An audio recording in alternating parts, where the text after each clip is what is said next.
make sure that we're on the air. Perfect.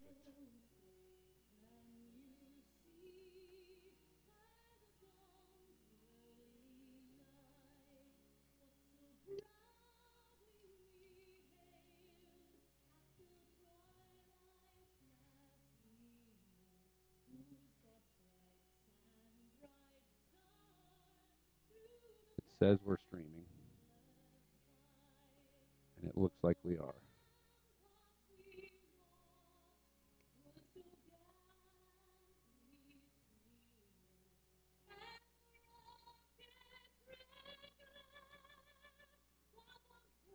It is. We're good. I'm not going to watch it stream, but I saw you were locked on the flag. Mm-hmm. That's why I did it for you. Yep.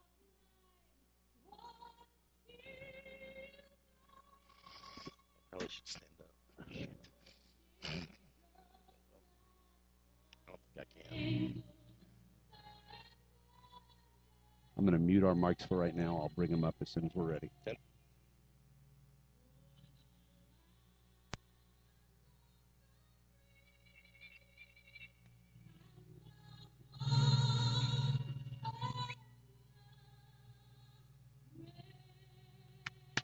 Under the direction and is copywritten by Champion Sports Radio. Any rebroadcast, retransmission, or use of the audio stream, and any and all other use of the accounts of this broadcast without the direct written consent and permission of Champion Sports Radio is strictly prohibited. All rights are reserved by Champion Sports Radio and ChampionSportsRadio.com.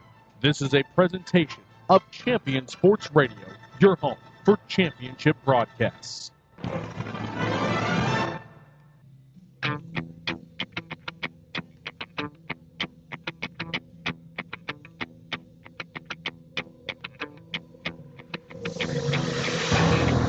Today in Flower Mound, Texas, it's high school playoff baseball action.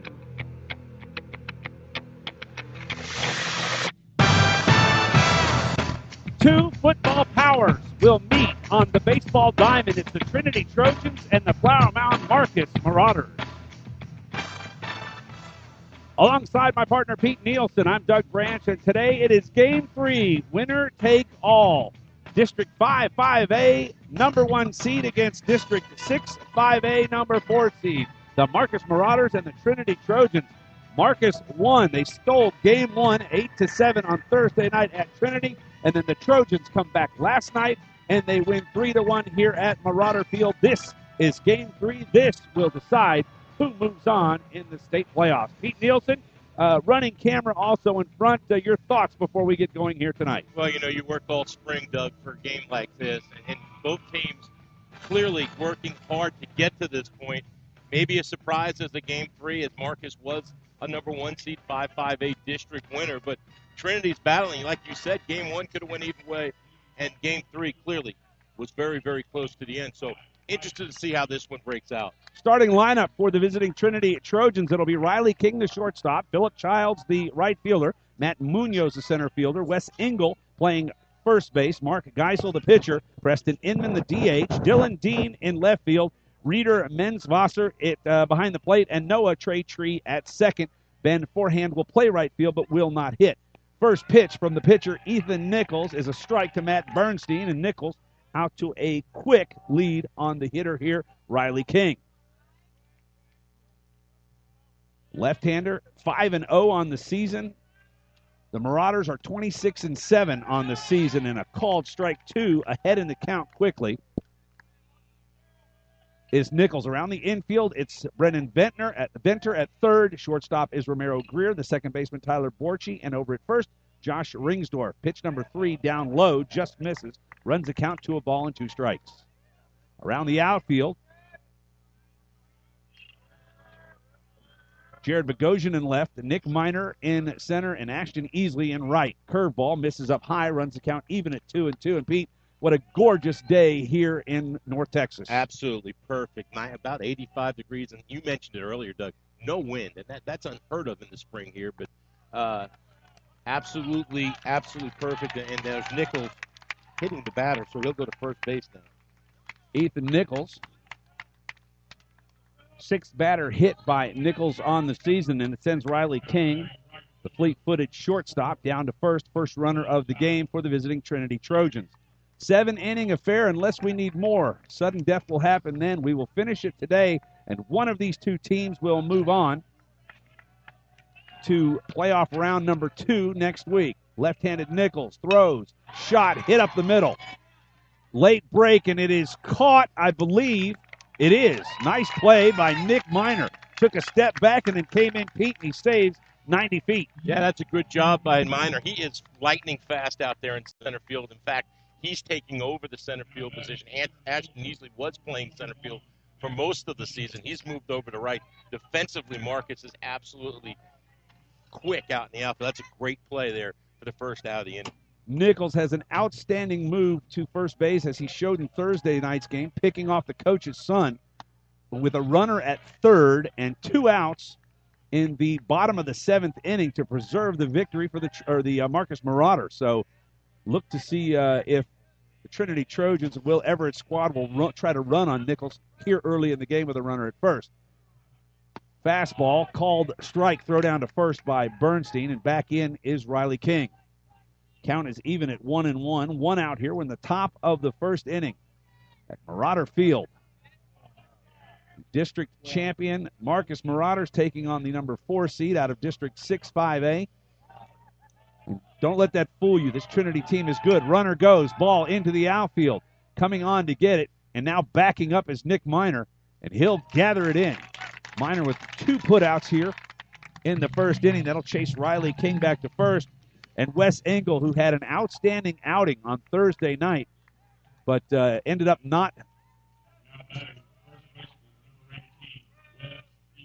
being included in the decision as the loss went to Geisel, who came in to relieve Engel. Engel was up 7-4 when he left the game. Big first baseman will step in from the left side. 2 outs on the board for the Marauders. Nichols throws over to first and back easily, Riley King. Raising Cane's prides itself on being a great community partner with the schools and organizations that are within the community they serve. Raising Cane's are proud supporters of Marcus Baseball. Come visit them at their new location of Flower Mound at 3205 Justin Road. And, Doug, if you didn't know, that's right behind Lowe's. I do know. Here's an inside, looked like it was almost a screwball as it started working back into the hands of Wes Engel. He hits it off the neck of the bat, foul to the right side, and ahead in the count. No balls and a strike is the pitcher, Ethan Nichols. If Engel were to reach, it'll be Mark Geisel. Curveball, just a little high. Throwback to first, and this one's wide right, Florida State style from Matt Bernstein. And Nichols, you talked about him getting a start today. 5-0 on the season, Doug. And, you know, the way district play is in 5-5A, you really only need 2 starters. What a luxury it is for Jeff Sherman to have this young man as his 3rd starter. Fastball, boy, just misses on the outside corner. 2 balls and a strike. And I had a chance, Pete, to talk to Coach Jeff Sherman before the game and asked him who would come off the bench if a sub was necessary for Ethan Nichols, and he said it was going to be Michael Pilato, who came in and shut down this Trinity team on Thursday night. So Pilato, a very good pitcher, was very successful against Trinity on Thursday, so he will be the first person, unless something changes, off the Marcus bench. Then it's all hands on deck. Yeah. 2 balls, 2 strikes on the hitter, Engel. Lanky first baseman digs in from the left side. The left-hander Nichols from the stretch looks in. Here's the pitch. Fastball called, strike 3. And the first strikeout of the game will end the first inning for the Marcus Marauders. Coming up, it'll be the top of the lineup as we get to the bottom of the second. Ashton Easley, Romero Greer, and Matt Bernstein. That's here on CSR TV. Back with the bottom of the first inning after this quick timeout. All the latest news about the teams you care about and know when your favorite games are on the air thanks to Champion Sports Radio social media. Either follow @Champion Sports on Twitter or like our Facebook page at facebook.com/Champion Sports Radio, and you will know what time your game starts, who was named Player of the Week, or what your school's alumni are doing in college. That's on Twitter @Champion Sports and facebook.com/Champion Sports Radio, your home for championship social media. Are you studying on your own for the SAT or ACT? Follow My Test Answers on Twitter and Facebook for free solutions to official test questions. Got a question of your own? Send a message to My Test Answers and get a response for free. Got more than one question? Don't worry, we'll answer those too. With over a decade of experience in helping students prepare for standardized tests, the experts at My Test Answers will get you the answers you want whenever you need it. My Test Answers, problems solved.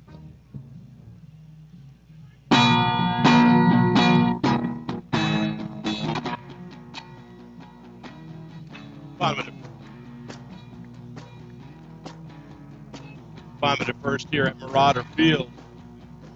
Trinity does not score after getting a leadoff base runner. This inning's brought to you by Coleman Knapp Chevrolet, Buick GMC in Gainesville, proudly sponsors of Marcus Baseball. Please shop them on the web for all your automotive needs at McNattautogroup.com or give them a call at 940-535-7900. The Cole McNatt Auto Group says, go Marauders. Douglas? All right, Pete Nielsen, thank you very much. We're head to the bottom of the first inning. Marauders come to bat in their pinstripe a la New York Yankee uniforms. I have not seen those, I don't believe, this season. I haven't. Earlier in the season, they wore them. It's a special occasion. It is. It's Game 3, the finale. On the mound, Mark Giesel at the plate. Ashton Easley, fastball, nub towards third. If it stays fair, it'll be a hit, but it rolls foul as the third baseman.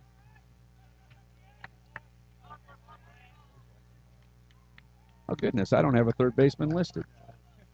Childs. I put it in the wrong spot. Philip Childs. Ben Forehand is out in right field. He is not hitting. So Easley will dig back in. Right-handed hitter. Here's the pitch. Fastball. This is going to be a fair ball. Hits the plate, goes straight up in the air, and he's safe at first. Ashton Easley. Boy, Pete, you don't get many full swings that only go about 10 feet, but that one is a base hit for the Marcus Marauder right fielder. Well, defensively, we talked about how quick this defense is. You saw Ashley's speed right there. Easley's speed right there, getting down the line. Bang, bang play at first, but Marcus gets the call, leadoff base run. Let's see what they can do with the leadoff runner on here in the bottom of the first. Well, went just high enough off the plate to give Giesel, who made a quick play to first base, but not quick enough. Easley will take a nice lead. Greer squares around a bunt. Swings and misses, I guess, or offers at it and misses. Not really a swing. And it's a strike on Romero Greer. Yesterday, I was not at the game last night, but from what I understand, the Marauders had trouble getting the bunt down. So that's something that I know Coach Jeff Sherman is going to want them to get done today. To be successful, you must execute. Runner goes, throw to second, and in easily. No pun intended, Pete. Well done, and good jump that time by Ashton Easley. And as you mentioned, Greer bunts through the pitch and makes it even tougher for the catcher to make the throw because he's out in front of the plate trying to bunt at the ball. Don't get the bunch down, but you get Easley in scoring position with nobody out now. Well, and that was what Romero Greer was asked to do. Now his role changes. Get the ball right side. It could be that, or it could be that he tries to bunt one more time and move him into a 90-foot closer scoring position down at third, where a pass ball could potentially get Ashton Easley and the Marauders on the board here in the bottom of the first, but we will get to that after this pitch. Around the infield for Trinity, Childs is over at third, King at shortstop, Traytree at second, and the first baseman is Engel. Around the outfield, left to right, it's Dylan Dean, Matt Munoz, and in right field, Ben Forehand, who is playing but not hitting, being DH for by Preston Inman, the winner of last night's game. From the stretch, Giesel looks in, pitch, fastball misses down low, and just like that, Ashton Easley is away. First movement, he read the pitch, took off, and he's got himself into scoring position 90 feet from run number one. Out of the corner of my eye, I had my eye on Easley. He got a great secondary lead, Doug, and as soon as that ball was down and the catcher went down on his knee, he took off and made it easily. Well, and I tell you what, you know the catcher out of the corner of his eye sees him going, and that's where it made it tougher to try and dig that ball out. Curveball misses. Greer with a great eye right there. He wanted to offer at it. That ball, that curveball's got lots of movement. It's kind of a 12 to 6 breaking ball, dropping through the strike zone. Good job by Easley leaving that one alone because it was outside. 2 balls, 2 strikes on the hitter, the shortstop, Romero Greer. Here comes the pitch. Fastball misses outside. Full count. Nice job by Greer. Down 0-2 in the count. Has worked 3 straight balls. And this should be, I would assume, a fastball around the plate. So he needs to be ready to drop the head of that bat on it and see if we can get this first run for the Marauders. Giesel will deliver. Hit down the right side. Nice piece of hitting to stay alive there. We reset the count to 3-2. That's what you got to do sometimes. You got to ruin that pitcher's pitch, Doug, and that's exactly what he did. Didn't try to do too much with it. Just fouled it off down the right field and live again. Little bit of breeze starting to come up out of the south now. Thankfully. For you. They've got the air conditioner on in here, Pete. Thanks for sharing. The window's open. Fastball nubbed off the left-hand side. We'll do it again. I'll tell you what, I've been outside before, Doug, and I'd much rather have this than the first week of district play when you have to have gloves and a hat on. Amen. We've had a few cool nights out here. Nothing so bad that, like you said, yeah. Very, very lucky. 3-2, runner down at third. Here's the pitch. Oh, it's driven into left field on a rope. Caught, dropped by the left fielder. And Easley is going to score. Have to give an error to the left fielder, Dylan Dean.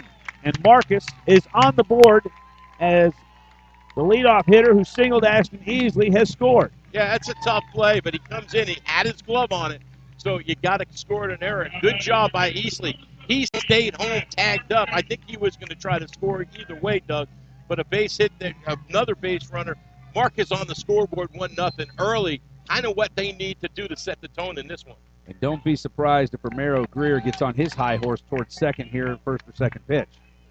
And there he goes. Ball snubbed up front, and it's going to be foul as Jeff Sherman's got the hit and run on and apparently is going to try to put his foot across the throat of the Trinity Trojans very early. Well, I think part of that, Doug, is because of the struggles they had offensively last night. If you're not hitting the ball, sometimes you need to manufacture runs, and that's what Coach Sherman's doing right now. Bernstein stares down to third. Sherman with a very lengthy. There was no signs there. That was a conversation. Yeah. Listen, Matt. Bernstein will step back in. Greer goes. Curveball, hard to handle. Throw down, and he's in there. And a nice throw from the catcher, Menswasser. Yeah, right on the bag. Sorry, Pete, but just not quick enough to get Romero Greer. That's a tough pitch to throw because it was an off-speed curveball right in the middle of the zone. But, boy, Greer got a great jump again. And pitcher again ahead in the count 0-2. He had Greer 0-2, Doug, if you remember, but he wasn't able to put him away. Absolutely. Giesel on the mound from the stretch. Looks into Bernstein. They look to the outside corner of the plate. Here's the pitch. Fastball driven into right field. This should advance Greer as it carries. The ball's continuing to carry. It's over the head, and it bounces up to the backboard. They're going to try and send him. Here comes Greer. Throw to second. They're going to go to third. He's safe at third, and the run scores. Once again, I've got to believe nobody talking to the second baseman, Trey Tree, to let him know that the runner was coming home. That ball got up in the air. We may have a little Ranger ballpark or whatever you want to call it this week effect here, but that ball got up in the wind, and you talked about it, Doug. There's no breeze, and it just kept going and going, and one hops the fence at the 320 sign. So what a great start for the Marcus Marauders. Now another runner on base here, third base, nobody out. Here's Brendan Benner and a triple. We got to give a triple right there, even though the right fielder forehand looked like he was camped under. That was very similar to a home run that Bernstein hit. Pete, you weren't here for it, but he popped it up. And by the time the ball hit the ground, it was over the right field fence. I mean, we called it. It was a standard pop fly. And the right fielder just kept going back. And I swear it didn't carry the fence by a foot, but it came straight down. And I talked to Mr. Matt's dad about that, and he said that he described it exactly the same way. The ball just got up in the air and kept going and going, much like that ball right there. Yeah, well, when he first hit it, I said that's going to be I'm calling it an out to right field. It was a random, routine fly ball, but then I watched the right fielder continue to back up, and Matt Bernstein works the magic wand, which would be his bat here in the bottom of the first inning for a triple, an RBI triple, and up to the plate now is the RBI leader for this team, the third baseman, Brendan Venter. Can't ask for a better start if you're a Marcus fan. Boy, absolutely. Curveball down low. He swings and misses at it. But I must say, Pete, being 0-2 in the count has been very good for this Marcus squad. He just hasn't been able to put the batters away. That That was a good pitch. It was a curveball that Bernstein hit up and out of the zone. He just took it to right field. Fastball coming on the outside, but he throws it inside. This is going to get another run home as Venter gets the RBI. And 3 runs are on the board. The first 3 batters all score, and now there is 1 out in the inning. Michael Wheeler was actually the courtesy runner in the game there for Marcus. And no hesitation. As soon as the ball was hit, he took off. It was on contact. No chance for the shortstop to come to the plate. Gets the sure out the first out of the inning, but Marcus now with a 3 spot here in the bottom of the first. Anytime you put the crooked letter up, it's a good sign. Curveball backdoors the DH Drew Jackson for a strike. The DH position for Marcus has kind of been like a revolving door, Doug. Today, Alex Jackson gets a chance, and the young man's starting to hit the ball really, really well for this Marauder bunch. Pitch from Giesel, and he drives it to center field. Coming on quick, and he'll make the play, is the center fielder, Matt Munoz. So 2 outs now in the inning on the fly out to center by Jackson, and Nick Miner will be up. Miner made I wouldn't call it spectacular, but a pretty darn good catch in the top of the first to retire Philip Childs on a line drive. But what Jeff Sherman needed has happened. 3 runs across, and Marcus, like the Kentucky Derby today, is out of the gate quickly. Good pitch right there down in the zone. Miner swung right over it.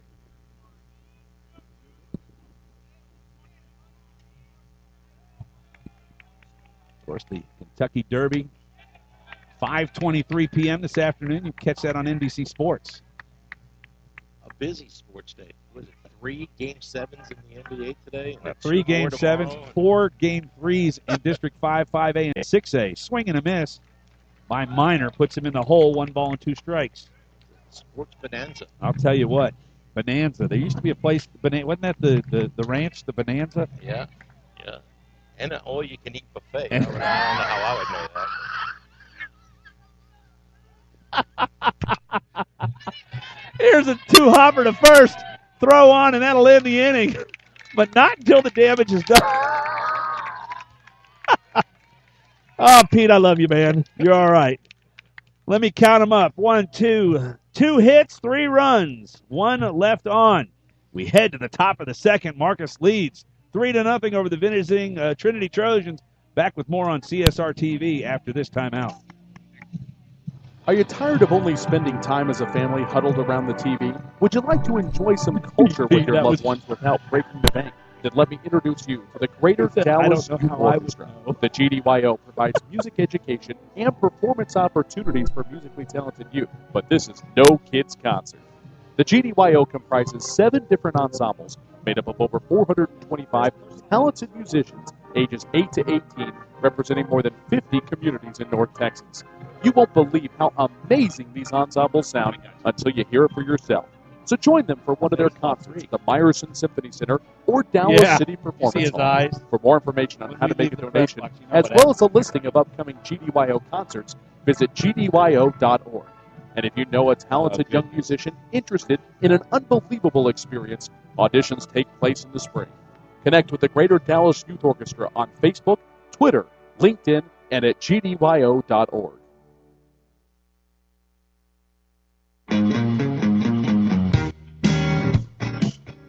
Top of the second here at Marauder Field. Marcus puts a 3 spot up, Doug, in top of the first. Top of the second, though, is brought to you by Locker Room Sports. Proud sponsor of Marcus High School Baseball. Locker Room provides custom uniforms, high-end equipment for all your baseball and sporting good needs. Locker Room is located at 1565 West Main Street, Suite 102 in Louisville. You also visit them on Facebook or on the web at lrssportswear.com. All right, back to the action. Ball and a strike on the opposing pitcher, Mark Griesel, as we head to the top of the second inning. We are live in Flower Mound at Marauder Field alongside Pete Nielsen. I'm Doug Branch here on CSR TV. 2 balls and a strike now on the opposing pitcher, Giesel, who just gave up a 3 spot. Here's a ground ball at the plate foul. That'll run the count even to 2-2. And Pete, I got to believe that the 3 spot makes this job for Ethan Nichols even that much easier. Well, you know he comes in with confidence. The young man has been on the stage before, so It'd be interesting to see what happens now with the lead. If he pitched, he had a great first inning. Let's see if he can put it together here. Fastball towed off the end of the bat, foul to the left side, reset the count at 2-2.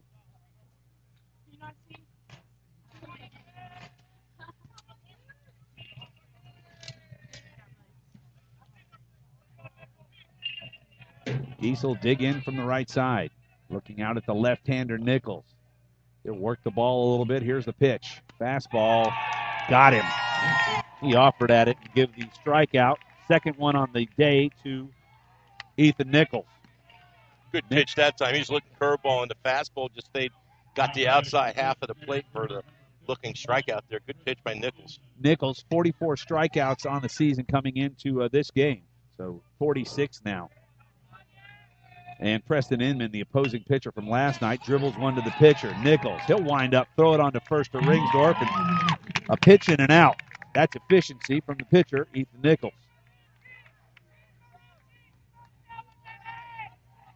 Crowd is definitely into this one today, Pete. Yeah, and they usually are here at Flower Mound, just at Marcus. The fans are just very, very supportive and a nice crowd for a Saturday afternoon. Dylan Dean watches an Ethan Nichols fastball go right by him. 0-1 is the count.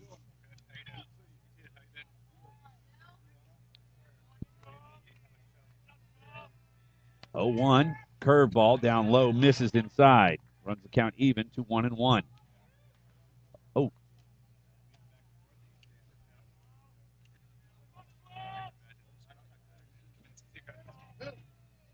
Swing and a miss, strike 2. Nichols, one pitch away from retiring the first 6 out of 7 batters. Hit the leadoff hitter, Riley King, in the first. Curveball misses inside, runs the count to 2-2. Marcus leads at 3-0. They put a crooked letter, I guess that would be a crooked number, wouldn't it? Mm-hmm. Crooked number, thanks, Pete, on the board in the bottom of the first. Fastball misses, runs the count even at 3-2. Good representation from both sides here as there's a nice crowd on hand. Here comes a 3-2. Swing and a miss. 2 strikeouts on the inning. 3 up, 3 down. We head to the bottom of the second, where it will be Josh Ringsdorf, Jared Bogosian, and Tyler Borchy. As we head to the bottom of the second, the Marauders lead 3-0 here on CSR TV. There's a time and a place for everything. As you'll see, projections for the next quarter are... He shoots, he scores! 2 points for team middle management. The office is not one of them. Jack, can I see you in my office? No pouting, it's your ball. Let's see what you got. But Whirly Ball is. For corporate events, team building, and private parties, Whirly Ball in Hearst and Plano is electric fun. Test your skills on the arcade games. Zip around in your Whirly Bug for a Whirly Ball competition. Or play the most affordable laser tag in the city. Learn more at whirlyball.info. If you're a basketball parent or coach, you need StatGeek. The simplest way to keep stats ever created. Our easy-to-use iPad app turns anyone into a professional statistician, and all they have to do is simply follow the ball. Produce full and accurate box scores and play-by-play reports. Send accurate stats out to your fans, media, or recruiters. It's sports statistic collection redefined. StatGeek is available right now in the iPad App Store for just $4.99, and there are team fundraising opportunities available as well. On the web at statgeek.com. StatGeek, keep your eye on the ball.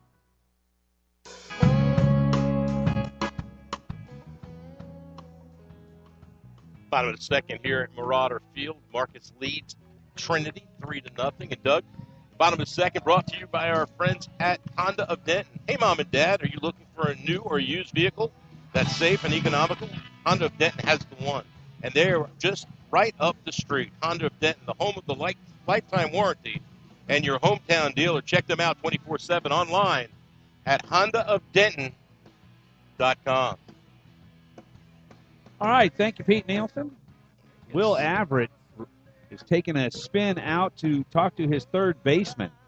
Sure what happened. I'm not either as we head here to the bottom of the second inning. Young man's pretty deliberate. He wants to stay in the game, but they're going to have a little chat about it.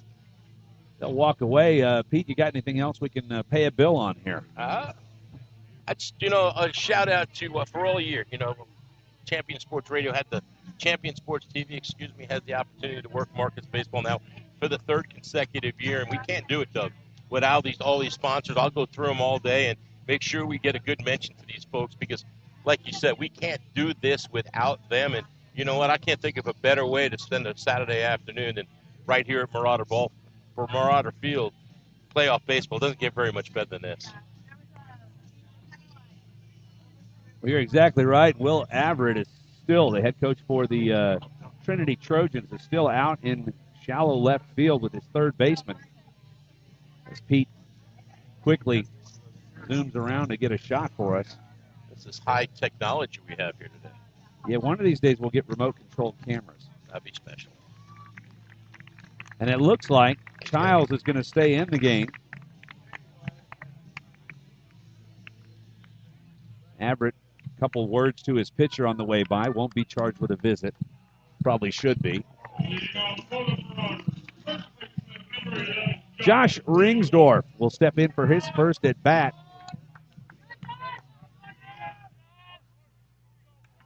Against the pitcher, Mark Giesel. First pitch is a fastball, misses up high and outside. Ringsdorf, the junior, having a nice playoff series here against Trinity. Couple of hits. Playing very well at first. Backdoor curveball misses, runs the count to 2 balls and no strikes on the Marauder first baseman. Defense is, for the most part, straight away against Ringsdorf. Giesel from the wind misses up high, 3-0. So in the previous inning, it was 2 strikes, and then they started working hard. Now Giesel having trouble finding the zone, as Ringsdorf, I would assume, will take here. Fastball right down, 24.99 for a strike. 3 balls and a strike on the first baseman, Ringsdorf. After all, in Flower Mound, everything is right down $24.99. That is correct. Even a lot of our sponsors. That's right. Strike 2 now. Count is full, and now that we have 2 strikes, Ringsdorf should be given the ability to swing away. He says tongue-in-cheek.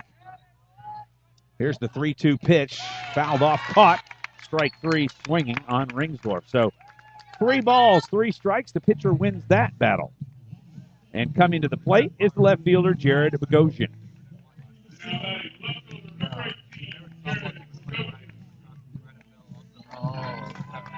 Bogosian. Oh, sorry. Was that you, Pete? Ahead, Doug. 245 hitter on the season for the Marauders. First pitch fastball almost catches him on the left knee, but he gets it out of the way. Takes the ball. 1 ball and no strikes. Marcus Stake to a 3-0 lead in the bottom of the first. We're in the bottom of the second. 1 out. Alongside Pete Nielsen, I'm Doug Branch on CSR TV. Swing and a miss. Evens the count at 1-1.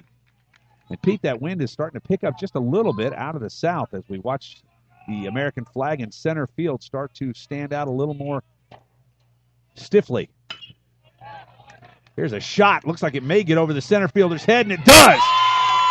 And Bogosian around first, going to second. They're going to hold him at second with a double. Nobody's there. He probably would have made third as the throw misses the cutoff man, but Jared Bogosian with a bomb to center field and a double, and Marcus in scoring position already. That ball was smoked by Bogosian and right at the center fielder, and that's the hardest ball to catch because you don't know truly how hard it's hit when it's hit right at you, Doug. And he took a step in, and he was lost after that. That ball carried one all the way out to the 390 sign in center field, and another runner in scoring position with less than 2 out for the Marauders. Well, and I can tell you that Matt Munoz is not used to having to cover that extra 40 feet because the field over at Trinity, center field, dead center field is 354.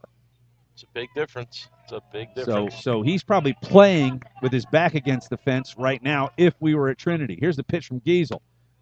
Squaring around is Borchi, who's a very proficient bunter, but he pulls it back and takes it for a ball. As even with a 3-0 lead, Jeff Sherman going to try to play a little small ball. Infield is shortened up the middle. Here's the pitch from Giesel. Shot to center field. This is deep. Should get Bogosian to third. Catch is made. Throw comes. It'll get to the cutoff man, but doing the job there is Tyler Borchi. He moves the runner 90 feet closer to another Marcus Marauder run. Boy, I tell you what, the Marcus bats are exploding here. You talked about the struggles they had last night. No signs of it today. Well, and to be fair, Pete, this is the same pitcher that the Marauders came back and put a 5 spot on to win Thursday night, so it's not like he fooled them then. Yeah. And you know what, Doug, you talk about 5A baseball, and that might be the difference in these series today. It's just the depth of the 4 teams that have made the playoffs. I can tell you from Hebron, they hadn't thrown their number 1 yet. He's throwing today. So they have a chance. Capel, I don't think Jensen Elliott has pitched yet in that series, so they have a chance. And Flower Mound, they're 4 or 5 deep over there with good pitching. So what a luxury it is to have so much pitching. Well, that's what it takes. If you're going to win 3-game series, you can't do it with 2 arms. I can assure you that. Got to have 3 starters, my friend. 1-1 to count on the leadoff hitter, Ashton Easley. He singled in the first, stole second, and then got to third on another stolen base and scored. Curveball stays way up high as Mark Giesel not finishing very well on his pitches, and therefore the ball staying up high, and that's good for the Marauders. 2 balls and a strike on the Marauder leadoff hitter, Ashton Easley. Here's a pitch. Fastball misses up high once again. He's just not finishing. And Doug, you're all over it because out of the dugout, one of the coaches from Trinity just basically just bending, showing him what he's not doing. See if he does here. He does that time. He does. Ball's hit. This should get a run home. King across the diamond will get an out, and it's a sacrifice. Nice job of hitting by Ashton Easley, and the 4th run is on the board. Oh, I'm sorry. 3 outs. The run will not count. Hello, wake up and read your scorebook. Pete, what are you doing down there? I can't help you, buddy. All right, 3rd out is scored. 6-3 across the board. No run comes across. Maybe we'll edit that before we put it up on the archive. We head to the top of the 3rd. It's 3-0. Marcus back in a moment here on CSR TV. Centers for Disease Control and Prevention estimates that nearly 4 million brain injuries occur every year due to sports in the U.S. They also estimate that 70% of concussions go unreported. Not identifying concussions early can be devastating, especially if the athlete continues to play with symptoms. Catching hard hits fast is critical, and that's why you need the Shockbox Helmet Impact Sensor. The Shockbox is a small sensor that easily attaches to most football, lacrosse, and hockey helmets and instantly sends a signal to a smartphone on the sidelines when the player has taken a hard hit that puts them at higher risk for injury. The free app receives data from the sensor, displays information about the impact, and even walks the user through a concussion assessment. The app also logs symptom and impact data for future medical use. Visit ShotboxDFW.com to learn more about the Shockbox Impact Alert Sensor and determine if it is the right option for your child. Be warned instantly when a player has experienced a head impact that could result in a concussion. Visit ShotboxDFW.com today. ShotboxDFW.com.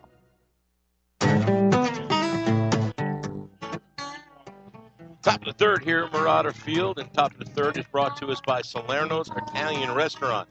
Salerno's is a family tradition serving Flower Mound since 1985. They offer rehearsal dinners, birthdays, and catering packages. Salerno's true taste, true Italian.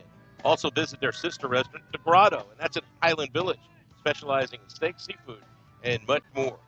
Doug, it's a 4-star adventure. I'm looking for one of those.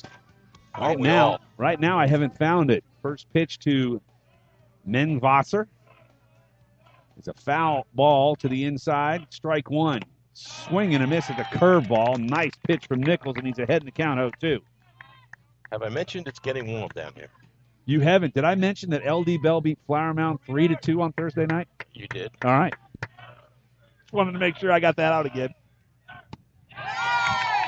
And strike number 3 and the 4th strikeout tonight for Ethan Nichols, or this afternoon, I should say. Jaguars come back last night, though, Doug, and win a close one, 1-0. I believe it was a suicide squeeze in the bottom of the 7th inning that decided that one. So baseball action on both sides of Flower Mound today. This one here and Game 3 of LD Bell and Flower Mound going on maybe 15 minutes from here. That game also available on CSR TV. Reach up with your left hand. I got a gift for you. Oh, there is a God. No, it's Doug. You spelled it backwards. Thank you, Doug. He said there is a God. Actually, that's dog, but that's all right. I've been called many things. No balls and a strike on Trey Tree.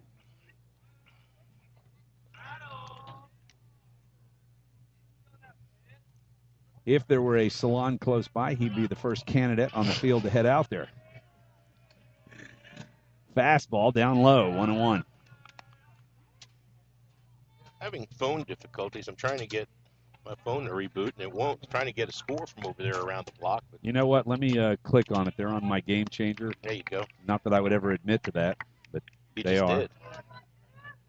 A ball and 2 strikes now on Tree, 1 out in the inning. I'm more concerned about my phone. to be And honest. so far, Ethan Nichols has faced the minimum +1. Oh, and this is a curveball that stays way up high and outside. I think there's a reset button somewhere, but I can't find it. Brand new phone should not stop working. 3 balls, 2 strikes. Full count on the hitter, Tree. Top of the third. LD Bell and Flower Mound are knotted at 0. So no score as B.J. Myers is on the mound for the Jaguars. And you talk about that depth again. That's a kid that's going to West Virginia to play baseball next year. Yeah, Marcus has got one of those also. Yeah, there's 3 of them from Flower Mound going. Start calling them the Flower Mound Mountaineers. Here's a foul ball right back over the top of us, and we'll reset with a full count. Let me rephrase that. There's 3 of them from the city of Flower Mound. There's never the 2 can meet. Really? It's like oil and There's water. no animosity between Marcus and Flower Mound, is there? Okay. No. Here's a shot, Tree right up the middle, go for a single. As Minor knocks it down in the first hit of the game, surrendered by Ethan Nichols. Had to come with a fastball on the full count, and he paid the price. Right back up to middle. Take it. Hey, first day you learn how to hit. What the coach should tell you is take it right back up the middle. Don't try to pull it. Don't try to hit it to right field. Just take it right back up the middle. It's exactly what the young man did for a 1-out base runner for the Trojans now. A nice shout-out tweet from our colleague Ryan Mueller, who's gainfully employed and working today, but Probably said he watching us. he forgot about the LD Bell victory on Thursday. So you know how hard Ryan's working today if he's yeah. watching us at the office. That's right? why he volunteers for those Saturdays. Yeah. No balls and a strike on Riley King, the leadoff hitter. First time up was hit by a pitch. Well, from Doug, Ethan if Nichols. he's listening, I have something to tell him. Go right ahead. Ginobili's a baby. The floor is yours. Ginobili's a baby. That's all I'm going to say. Go Mavs. And the wind is starting to switch now out of the north. That's not a wind. That's a zephyr. That's a zephyr. Okay, very good. Tree with a very big lead. Fakes moving. Nichols misses. It's 2 balls and a strike on Riley King. Excuse me.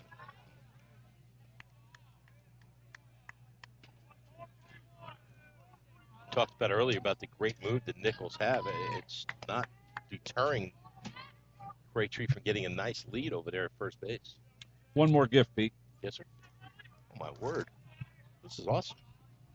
Runner goes, fouled off. He'll reset. 2-2. Now the count on the shortstop, Riley King. You know, we had that minute before. Was thanking all the sponsors. Another shout out to the Booster Club here at Marcus. They always find a way to make us feel welcome and part of things, and that makes our job even easier on a daily basis when we come out here. And also Coach Sherman and his staff. Most definitely, I would agree with that. And reminder, if you're out at a Marcus game next week for the playoffs, which I'm prognosticating we will be in, visit the concession stand. Ladies do a great job over there. 2-2 count. Nichols will deal. Hit to center field. Minor ranging to his left. He'll gather it up for the second out of the inning. And Riley King is down, flying out to the center fielder. Philip Childs, the third baseman, will come to the plate for Trinity Trojans. Minor got such a good jump on that ball. I mean, it was up in the air for a while, but he just coasts over. He glides out there in center field. Makes that play very easily for the second out of the inning. Childs hit a line drive to center that Nick Minor was able to track down. Here's a throw to first. Tree back. I got a kick out of, we had fun on Thursday night. Ryan was so quick with his call that he called him Trey. I loved it. Too much ticket. Trey. That's like 3-3. Here's the pitch from Nichols. Curveball, misses the back door. Ball and no strikes. We had a really good, and it was a unique deal over there, Pete, at Trinity. We were outside, literally right on the fence. Very nice. So I had to clarify to the umpire if we got a little creative with our call against him, that it was for entertainment purposes only. Yeah, we've had that before over at Colleyville Heritage. Let's say the facility behind home plate is rather small. We've worked the game. Ryan and I worked the game along the fence there too. Not the best angle, especially for the camera, but you're definitely up close to the action. 2 balls and no strikes on the hitter. Philip Childs down at first. It's Noah Trinity. Ethan Nichols will deal. Fastball, nice pitch on the outside corner. 2 balls and a strike now on the third baseman Childs.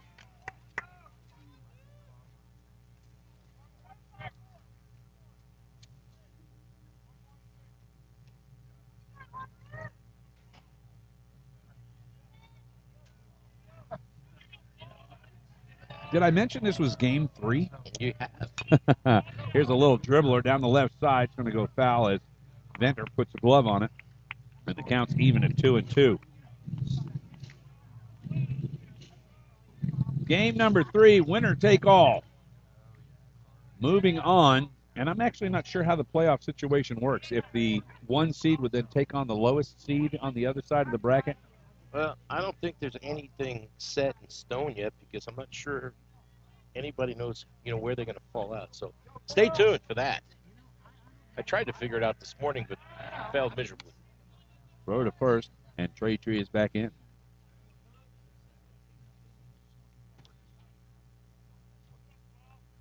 So if we had a math major between us, Pete, we might be able to figure out between 4 teams on each side the mathematical possibilities. They can't be infinite. Here's a curveball popped up. Venter in fair ground will sit underneath and catches it with the left hand, and they're out of the inning. So 1 hit. No runs, no errors. 1 left on. We head to the bottom of the 3rd inning. It's Marcus 3, Trinity nothing. You're listening and watching on CSR TV. Stay up on all the latest news about the teams you care about and know when your favorite games are on the air thanks to Champion Sports Radio social media. Either follow @Champion Sports on Twitter or like our Facebook page at facebook.com/Champion Sports Radio, and you will know what time your game starts, who was named Player of the Week, or what your school's alumni are doing in college. That's on Twitter @Champion Sports and facebook.com/Champion Sports Radio. Your home for championship social media. Hey, what does this word make you think of? Tchaikovsky. Gesundheit. So what's the word? No, that is the word. You lost me. All right, who's Martha Graham? She invented the graham cracker. Before her, there was only soda crackers. Maybe they're not getting enough art. Kids who participate in the arts do better in school and in life. To learn more, visit AmericansForTheArts.org, because all kids should get to appreciate Tchaikovsky's music and Martha Graham's dance. Art. Ask for more. A public service message brought to you by Americans for the Arts and the Ad Council.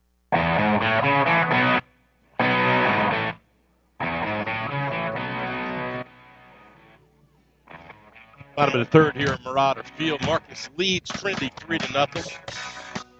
Texas Health Presbyterian Hospital, we bring us to the bottom of the 3rd. And when I get a minute, I'll tell you a little bit about them, Doug. And boy, Nichols. You're going to need more than a minute. I've done that read. Yeah, so that's why I'm not going to try to do it now. So, see if what Romero Greer can do here to get this Marcus offense going back, get going again. As we head to the bottom of the 3rd, it's Romero Greer, then Matt Bernstein, the catcher, and Brendan Venter, the third baseman. Greer was able to hit a line drive that was misplayed by the left fielder, and now he's hit, and he'll be on base. And that can be costly because Romero Greer had no problem getting the second on the first pitch from Matt Gieselin, his first at-bat, and then he scored on a triple from Matt Bernstein. Yeah, leadoff base runner again on base for the Marauders. And I don't think you'll see number 17, Mr. Bernstein, but he is just too good of a hitter. Jeff Sherman goes through his best signs as he comes down the line. Head coach, second-year head coach for the Marcus Marauders. Romero Greer fakes going and probably could have potentially got there on the missed curveball. Bernstein ahead in the count, 1 ball and no strikes. Well, while we have a chance, we're talking about Texas Health Presbyterian Hospital of Flower Mound. Their community, they are your community hospital. The hospital is ranked #1 as the best place to work by Modern Healthcare in 2013 and voted the best place to have a baby in Denton County by Child's Magazine. Pete, do you know about that? No more. Texas Health Flower Mound. Oh, here's a shot in the gap. Almost took the head off of Romero Greer. He'll round third, and they're going to hold him there. And a base hit. Nice piece of running by Greer, who took off on the pitch. And hit and run that time, and Bernstein hit it to the vacant spot where the second baseman would have. And you're right, Romero almost ran into that, but here comes Marcus now, first and third, nobody out, and here's Venter. Brendan Venter, who's had the collar on him in this series, I did not come to last night's game, but I do not believe he had a hit last night. He did not, I don't think, have a hit on Thursday, if I recall, but he has been the guy hitting in the 4-hole, the RBI leader on this team. And he plays a solid third base for Jeff Sherman, too, and one of the leaders of this team. Hitting .349 on the season with 16 RBIs. The third to first move. And they're going to come down. Jeff Sherman is going to come down and talk about this one, that should have been called a balk. Well, I know in Major League Baseball you can't do it anymore. I'm not sure if you can in high school baseball. You know, you can't do the face-to-face. Yeah, it's been outlawed in the major leagues for waste of time. Right. Imagine that. Yeah. All the things they do. Okay, so instead of that, let's go back and reverse the transfer rule, or reverse transfer rule. So they needed more time to be able to go over the rulings that they were going to have, so they had to eliminate something that delayed the game. Sherman, but yet there's 50,000 people at every Ranger game. So that's exactly right. Sherman gets his peace of mind out to the home plate umpire. Runner swing and a miss, and he'll stay home. And I believe that's now, is that Michael Wheeler down running at first? Yep. He'll be the courtesy runner for Bernstein all day unless he gets inserted to the game. He'll sometimes be inserted late in the game at second base for Borchi, but for the most part, he's the courtesy runner. Tell you what, he just about got himself into some trouble on Thursday night. Took off twice and almost got picked. He goes this time. They won't throw through, and defensive indifference as Wheeler will head down, and now 2 runners within 180 feet of the plate. For the top RBI producer on this squad. No balls, 2 strikes, so he's going to have to be proficient here. Hit it 6-3, got an RBI sacrifice in the first. Shot down the line, foul. Wow, that would have plated both of them.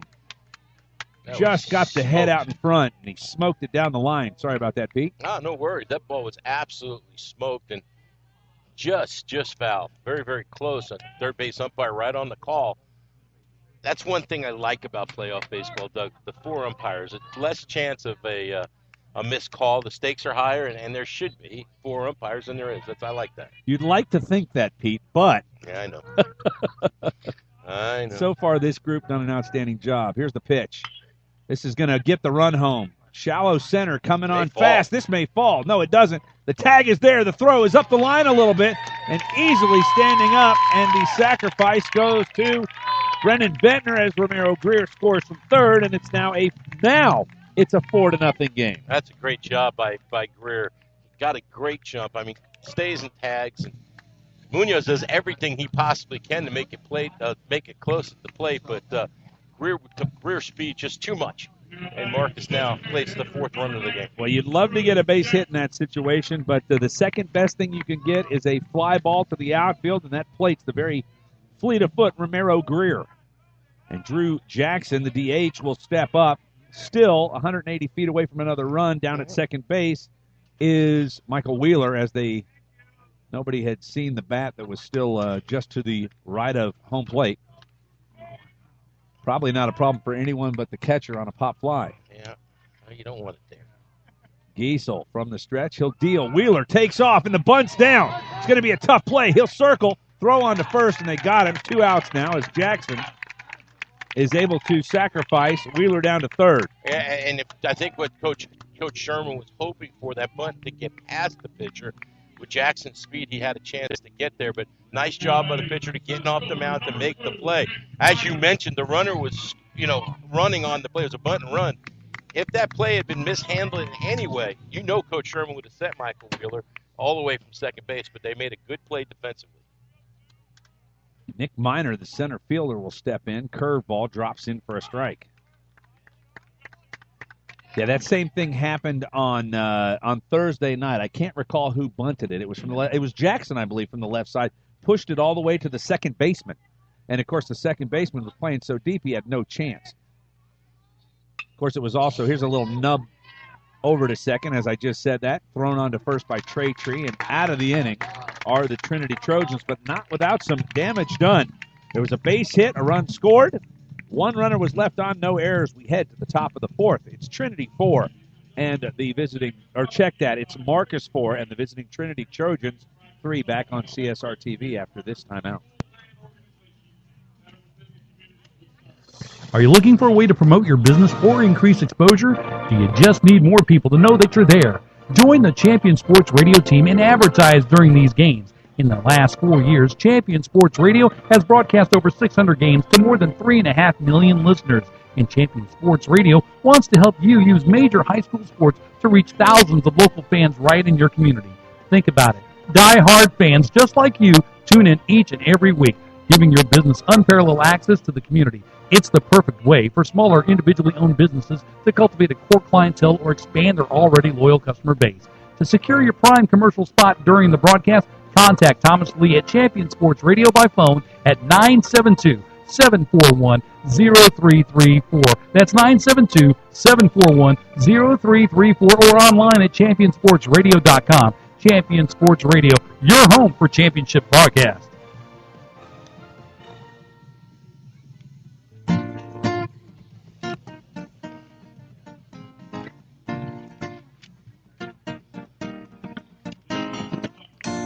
Top of the fourth here at Marauder Field. Marcus leads 4-0 over Trinity. Raising Cane's prides itself on being a great community partner with the schools and organizations that are within the communities they serve. Raising Cane's are proud supporters of Marcus Baseball. Come visit them at their new location, Flower Mound at 3205 Justin Road, right behind Lowe's in Douglas. On my way home, I'm going to raise some cane. All right. You may get company I like if chicken you're strips. to do that. Box combos, baby. Yes, they sir. are tasty. As we head to the bottom of, or check that, the top of the fourth inning, it'll be Munoz, Engel, and Geisel for the Trinity Trojans. Still on the mound, Ethan Nichols has been outstanding this afternoon. And, ooh. Hello. As that gets a second look from Munoz, who is trying to figure out how that didn't pop him in the head as it went right past the noggin from Nichols. Here's the pitch. Curveball. This one drops in, but not far enough, and it's 2 balls and a strike on the center fielder, Matt Munoz. Flew out to center to Nick Miner in the first. Nichols will deal. Fastball just up high. 3 balls and a strike. 4 strikeouts on the afternoon so far for the junior left-hander. You got to be happy if you're Jeff Sherman looking to next year. You get Jack Cushing and Ethan Nichols both returning. Here's the pitch. Fouled back to the screen, left side. Full count. Pete, you get pitching like that coming back, and I know they've got pitchers in the pipeline. Look for this Marcus squad. And of course, this season, far from over, but look for this Marcus squad to reload and be right back where they were this year. Yeah, there's a reason that this is one of the most coveted jobs in high school baseball, and it's plenty of opportunity to do well. And Coach Sherman and his program is really relish. They've done a good job of putting this program together back on the map here. Ethan Nichols did not want to add to his walk total, so he pegs the batter, Matt Munoz, on the arm, and Munoz had the evil stare out to the mound to Nichols as he motored down to first. I guess if you want to keep your numbers from being bad, not having that walk total go up, you just plunk the guy when it's 3-2. Never thought about that. I might still be pitching if I were able to do that. This time, Nichols comes back with a fastball to Engel for a strike. So he's hit 2 batters, and they've only given up 1 base hit. a really nice outing through 3 plus a batter. Ethan Nichols. He'll peer in and deal. Fastball just low outside. Ball and a strike. Fans didn't like that.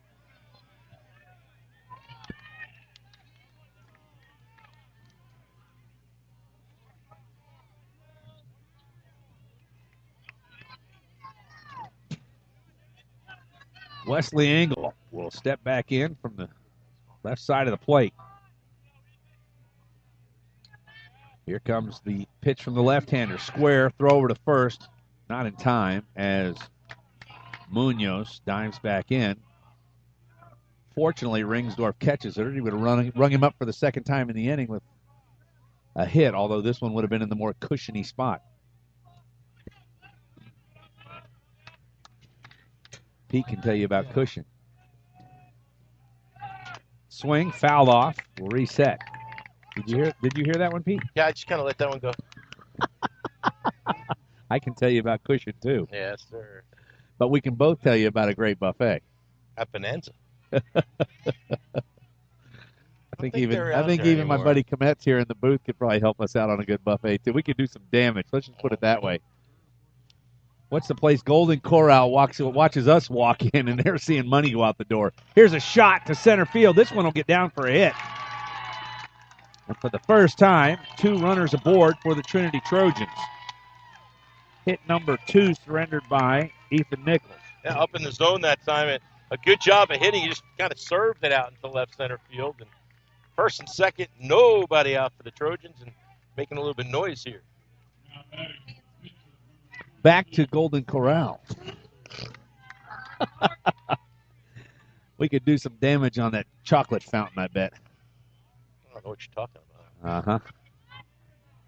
$5.99. Are you out of your mind? Nichols could use a ground ball here. I don't know if it's that much. It's probably $7.99 with the price of everything going up. Back to baseball. No count. Giesel's going to square around. He'll pull the bat back, and Nichols misses outside with a fastball. Yeah, could use a ground ball here. Up the middle, looks to be at double play depth. First threat as we are in the top of the 4th inning. Nichols has not looked his normal self, having already thrown 10 pitches. Giesel will square around again, trying to mess up the pitcher. Nichols will deal. Fastball right up the middle for a hit. Minor coming in. Toes it up. He'll throw to the plate. It's not going to be in time as sliding in is Munoz for the first run of the game for the Trinity Trojans. And it's now a 4-1 game. Back-to-back singles for Trinity, and knocking on the door they are. You know, you hit a guy, and then back-to-back singles lead to the first Trinity run. Still nobody out. Still first and second. A little surprised that Engel did not take third on the throw, as it was obvious that Minor was going to let that thing go. But playing so deep on a ball that was not hard hit makes, if you got to run 10 yards to get to the ball, you're not going to throw anybody out of the plate. We've got a sub. Oh, no, we do not. Preston Inman, the DH, at the plate. And the pitching coach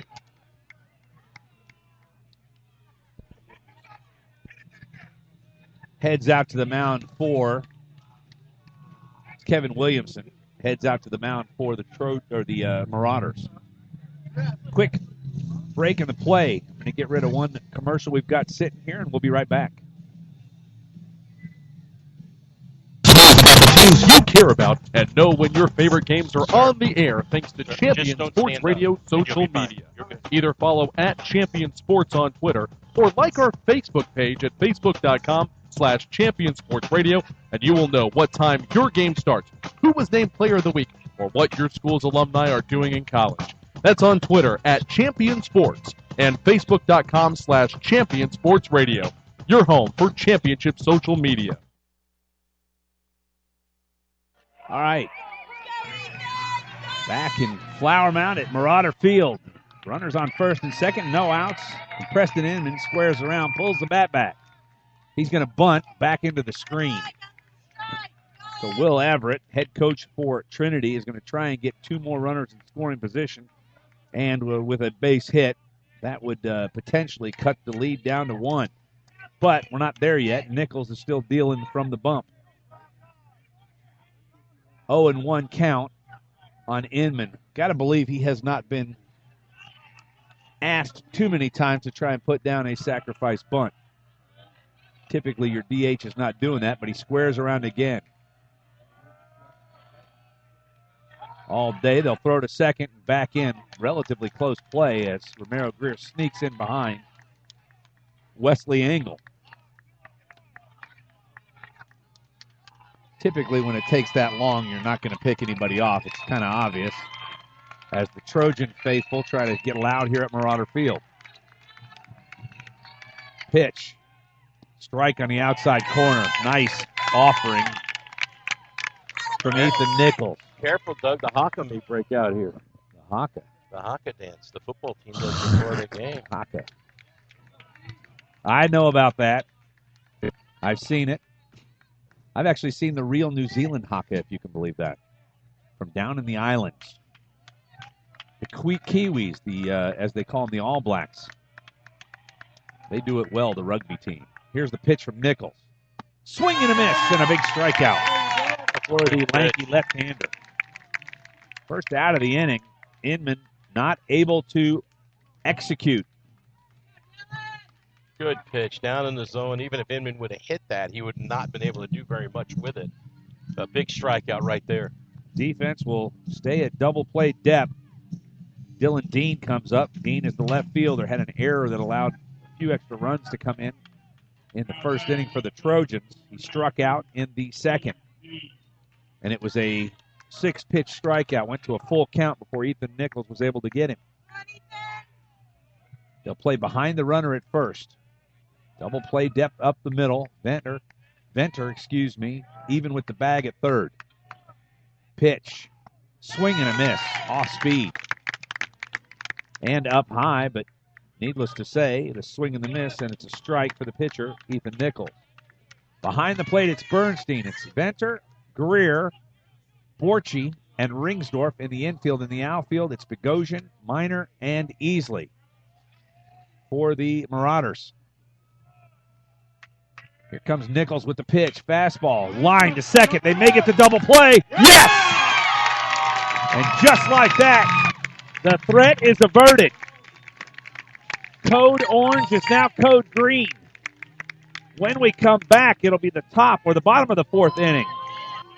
Ringsdorf, Bogosian, and Borchi, who just doubled up Wes Engel, back on CSR TV after this timeout. Are you studying on your own for the SAT or ACT? Follow My Test Answers on Twitter and Facebook for free solutions to official test questions. Got a question of your own? Send a message to My Test Answers and get a response for free. Got more than one question? Don't worry, we'll answer those too. With over a decade of experience in helping students prepare for standardized tests, the experts at My Test Answers will get you the answers you want whenever you need it. My Test Answers, problems solved.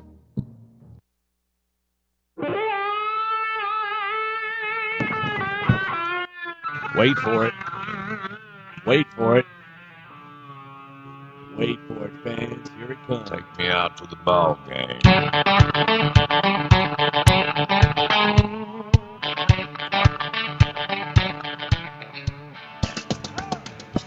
Bottom of the fourth here at Marauder Field. Cole McNatt Chevrolet, Buick, GMC, and Gainesville is proudly sponsor Marcus Baseball. Please shop them on the web for all your automotive needs at McNattAutogroup.com or give them a call at 940-535-7900. The Cole McNatt Auto Group says go, Marauders. Huge double play. Pete Nielsen alongside Doug Branch to end the threat in the top of the fourth inning. Although one run was played, and Matt Munoz was able to score. For the Trinity Trojans, it's a 4-1 lead for the Marauders as we head to the bottom of the fourth. It'll be Ringsdorf, Bogosian, and Borchi for Marcus. Yeah, I was asking for the ground ball double play. Got the humpback liner right at the second base from Borchi. And runner on second base got a little greedy, Doug, and was doubled up. Greer does a nice job of getting behind him for that double play. Exactly what the Marauders needed. Pete, just like in Men in Black, you've handed me the Galaxy. Yeah, I'm trying to get it to boot. I think it may be too hot. Oh, okay, very good. We'll cool it down in here for you, though. Did you get that joke, though? Men in Black, remember they had the little galaxy? Yeah. I like it. Yeah. Just wanted to make sure. I'm right there with you. You got to nod. You can't see me nodding, but you got to nod. All right. No balls and a strike from Geisel as he evens the count with a low fastball, 1-1 on the first baseman, Josh Ringsdorf. Don't have time to go to the AT&T store today, so that thing better boot quickly. Well, it's still screen black, so to speak. Fastball. Nope, that was off speed. Changeup. Swinging right over the top is Ringsdorf. A ball and 2 strikes on the Marauder first baseman. Last time up, he was hung with a strikeout, the only one so far on the day for Geisel, and now Geisel has 2. Good change there. Good change of speeds that time. You know, if you're Geisel and if you're Trinity, what you need is to shut down inning, and he does a good job of getting the first out of the inning. But here comes the hot hitting Bogosian. Bogosian doubled to deep center field in the second inning and was stranded at third. I thought he had scored, but that's a whole other story. We'll edit that. Slider for a strike. We'll edit that. I'll edit that. Yes, you will. Control the computer. Do not have any information on when games may be next week, and will not try to anticipate. This ball is hit sky high. Shortstop's going to range under it. That's King. He'll give way to the third baseman, who struggles with it as the wind out of the south blows it another 10 feet to his left. But Childs comes down with the putout on the fly out to the third baseman. Tyler Borchi will head to the plate. Borchi flew out to center in the second inning. Could have served donuts on that thing. It was up in the air so long. All right. Swing. Curveball drops in for a strike, and Giesel's settled down now. Not throwing his hard, Pete, but his accuracy has improved. Well, we see it all the time. If you're going to get a good pitcher, you have to get him early. 2 hops to third, and I'm going to call that a base hit on the hop over the head of Childs. They're going to try and stretch it to 2, and he's in standing up. He hesitated. Oh, no. Ball's thrown away. This could be a run. Sherman's going to send him. He's digging hard. Here's a throw. Not in time. Get that man a beer. As Borchi rounds the bases, 2 errors on the play. Yeah, you got to. I think it's 1 error, Doug. The error on the throw. Well, no. Oh, no, you're right. It would be one error on the throw. Right, 1 error. Give Borchi a double in the scorebook. It's a bad hop double. Yep. And then the throw lets him score, and boy, oh boy, you get the run back. And that's not how you would expect to get the run back, but I don't think Coach Sherman's going to be over there complaining. And when I say get that man a beer, I mean a root beer. Yeah, good save. A&W style. Borchi legs it out for the inside the park error home run. Unofficial. Swing and a miss from Easley. And he's down in the count, no balls and 2 strikes. Pete, you mentioned it, that the shutdown inning was needed, and that's exactly what the Trinity Trojans did not need, was to give that run back. Yeah, just tough break there. Bad hop, and a bad throw leads to a run. Slider from Giesel. Just off the end of the bat of Ashton Easley.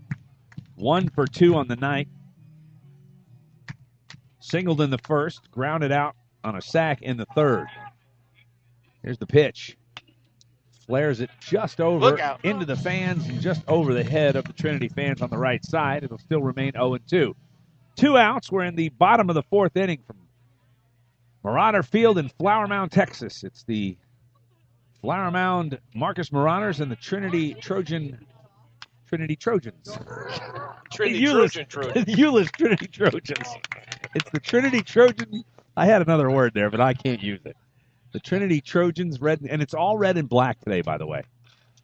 The game Thursday night was difficult because the teams looked like they were almost wearing the same uniforms. Tonight, it's the pinstripe. Today, I say tonight, it's afternoon. You know the old saying, anything afternoon is night. That's true. This is a little, we'll leave it at that.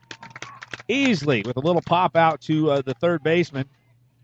And that'll end the inning, but not before damage is done. A run on a hit. One error and nobody left on. We head to the top of the fifth, where it will be Mings Wasser, Noah Traytree, and back to the top of the order, Riley King for the Trinity Trojans, who have just 6 outs to play with. We're going to the top of the fifth. Check that. They've got 9. My math is not good. That's at UT Education. Back on CSR TV after this.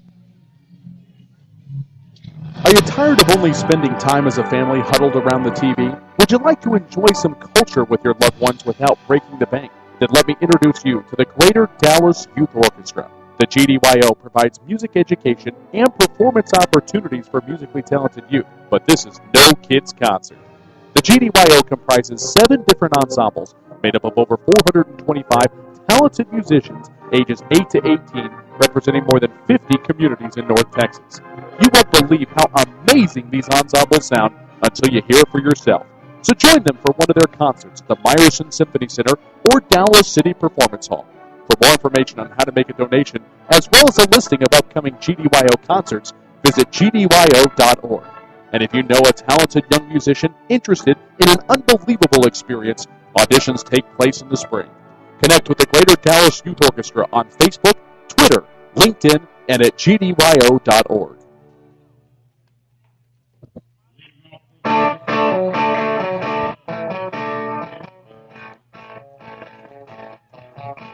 Top of the fifth here at Marauder Field. Trinity trails the Marauders 5-1. Here's Doug. All right, Pete Nielsen on the mound. Ethan Nichols deals. Fastball misses up high to the catcher, Reed Menswasser.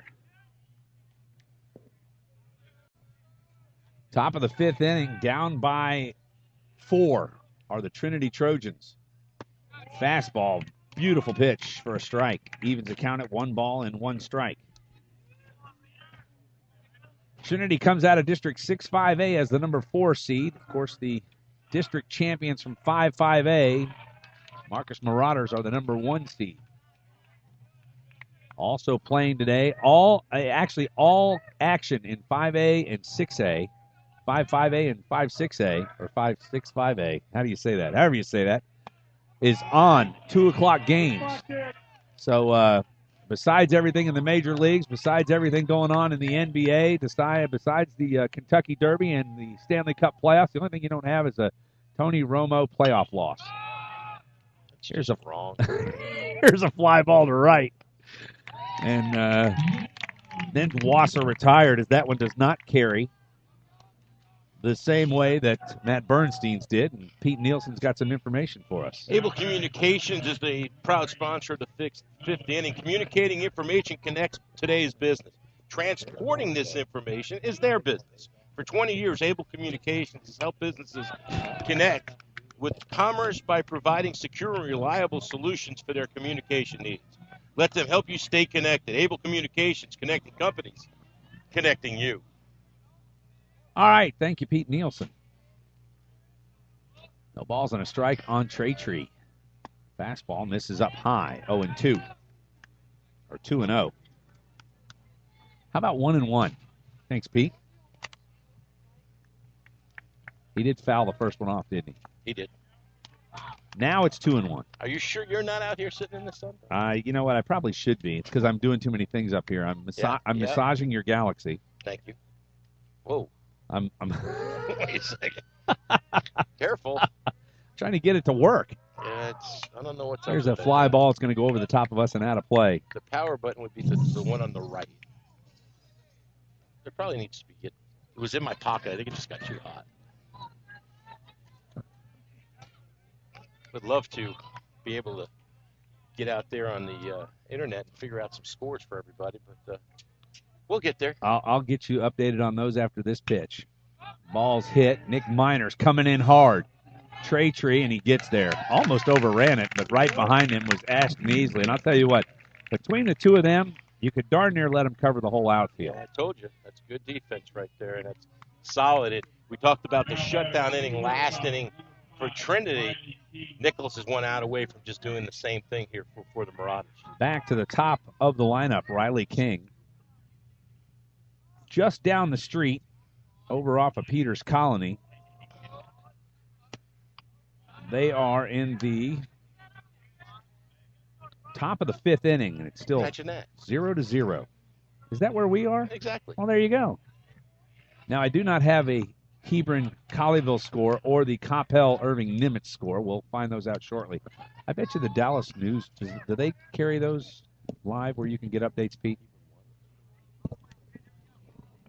Doug, I just got some information from one of our beat reporters working this game. Hold on to your hat. Uh-oh. Hebron takes Colleyville Heritage out. 2-1 final earlier today. Hebron, the number 4 seed in 5A, takes care of the number 1 seed in 6-5A and lives to play on. Well, there you go. That just shows you the bloodbath that was District 5-5A was worth it for the Hebron Hawks to make it in. And I'll tell you that the next round of Hebron Hawk baseball will be shown here on CSR TV. All right, Tom Lee Jr. You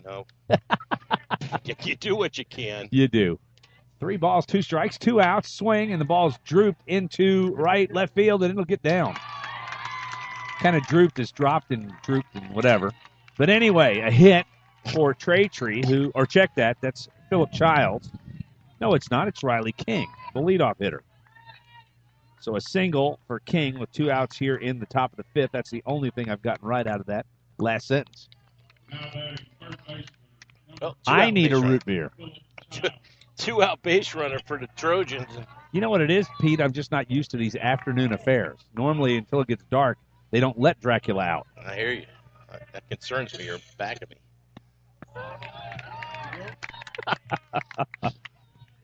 All right. Good thing we don't have a visual on that. Down at first, Riley King. Philip Childs, the third baseman, is up for the Trinity Trojans. Flew out to the center fielder. Ball gets away. I'm going to call that a pass ball or a wild pitch. What do you think, Pete? That's a wild pitch. That ball wild hit in pitch. front. Yep. All right. Now, if you ask Matt Bernstein, should he have caught it? He'll tell you, yeah, he should have. But got through the legs that time and kind of skidded. I think it hit the plate, Doug, and skidded on Matt. Now runner in scoring position with 2 out for the Trojans. Nichols peers in to get the sign. 1-1 count on the batter, Childs. Fastball right down, 24.99 for the strike. Tell you what, he throws with such ease, just effortless. Effortlessly. I was going to say effervescence. Well, such effervescence on the mound out of Ethan Nichols. That too. Comes to the belt. Here's the 1-2 offering. Down low. 2 balls and 2 strikes on the hitter, Childs. And he's a typical lefty. He can't throw the ball straight. Sitting right behind home plate. I don't know if we're able to pick it up the camera. He hadn't thrown a pitch that's gone straight the whole day. And that's what makes left-handers so unpredictable, in some cases so hard to hit. There's just nothing straight coming out of his hand. Down the street, couple runners on, no outs for L.D. Bell. Here's a shot to left field. Coming on fast. They're going to have to hold him as nice play. Back pick. Got him! Oh, and they're coming unglued down there. Wow. Will Everett is he's not out of control, but he's not going to get this call, and the home plate umpire is going to go down and offer help.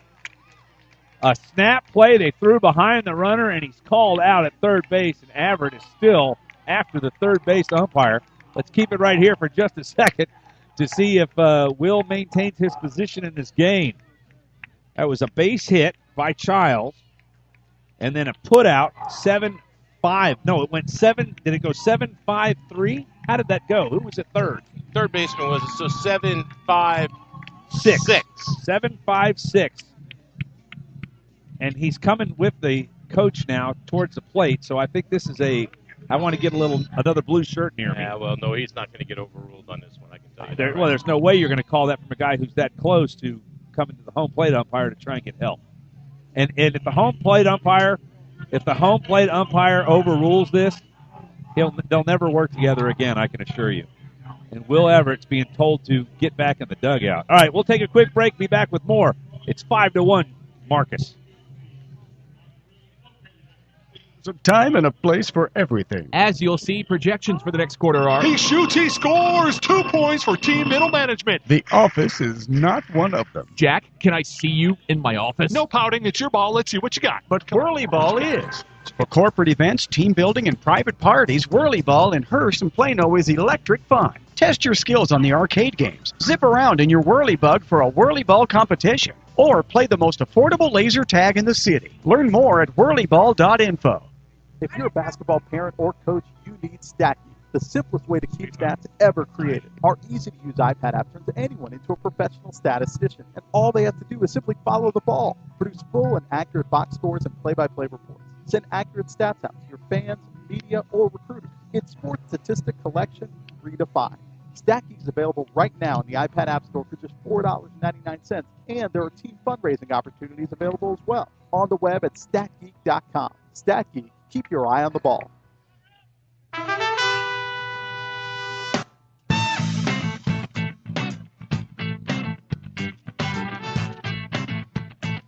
As the conversation continues between our home plate umpire and the Trinity head coach, I'll tell you that the bottom of the fifth is brought to you by Rapid Med Urgent Care Center in Highland Village. They provide southern Denton County families with state-of-the-art emergency medical care right here in your neighborhood. From checkups to broken bones, school vaccinations, sports physicals, and more, you can count on Rapid Med for all your medical needs.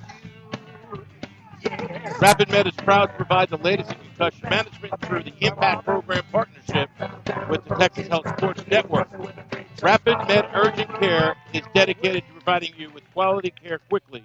Visit rapidmed.com. And Doug, I guess you got some more stuff going on over in the dugout. Well, this is definitely not over yet, and I do not know whether Will Everett still has a position on the field to continue as the Trinity head coach. Well, he's had an ear with every umpire except the second base umpire, and he's standing out in center field. I don't think he wants to have any part of it. I think probably what happened is something was said out of the dugout, because I saw the home plate umpire 2 or 3 times point over to the dugout, and they're trying to figure out who might have been the person that might have said something, "Oh, please, Mr. Umpire, you might have missed that call," or something along those lines. But somebody might have been ejected out of that dugout. I believe it was the first base coach that was thrown out, is what I'm hearing from the dads up here, that he is out of the dugout now and down the first base line. So never want to see things like that. Now, 5-1, Marcus leads it. And coming to the plate for the Marauders, it's Romero Greer, the shortstop. He'll face the pitcher, Matt Geisel, who has worked every inning so far. He was the starter, and he's been in the whole time. So it looks like the Trinity Trojans are going to ride the back of Geisel, who was apparently injured earlier in the season. He was their number 1 guy. Here comes the pitch. Fastball, hit to third. 2 hops, throw on to first from Childs, and Romero Greer is retired. 5-3. Be the first time Greer has been up and not scored. Matt Bernstein, the catcher, is up next. Brendan Venter, the third baseman, will follow.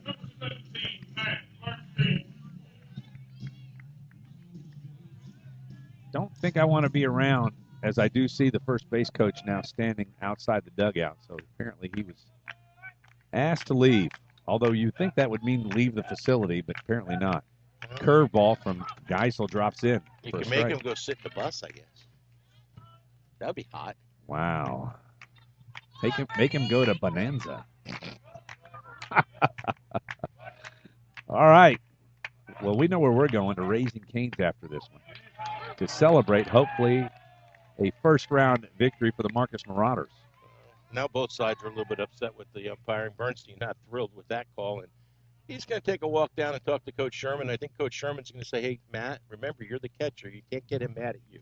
Yeah, through 5.5 now. Still no score between LD Bell and Flower Mound. Of course, as we've been told, the Hebron Hawks knock off the number 1 seed out of District 6-5A. I believe that would get them a matchup with South Lake Carroll. I believe that's the case. Well, that congratulations, but wonder if they win the flip, they go for a 1-gamer on that. I would. Well, knowing you got Travis Stone to go throw for you. And I think Travis is who pitched today for Steve Stone, coach's son. A lot of that going on here. 2 of the Averett boys playing for Trinity. Geisel with the 0-2.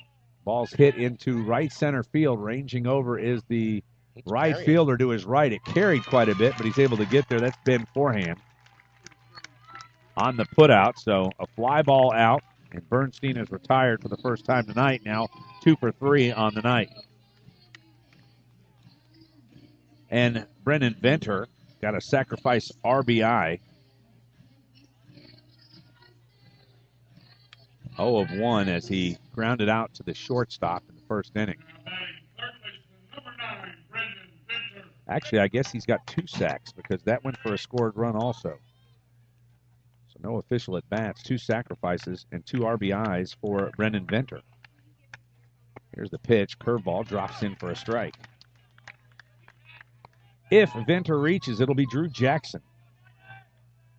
Had a huge hit Thursday night that tied the game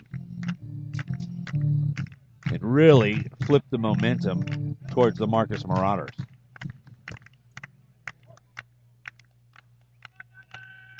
There's the pitch from Geisel. Shot down the line, foul. And a nice play by Jeff Sherman, who for the second time in this series has shown his prowess in the third base coaching dugout, or coaching box, excuse me.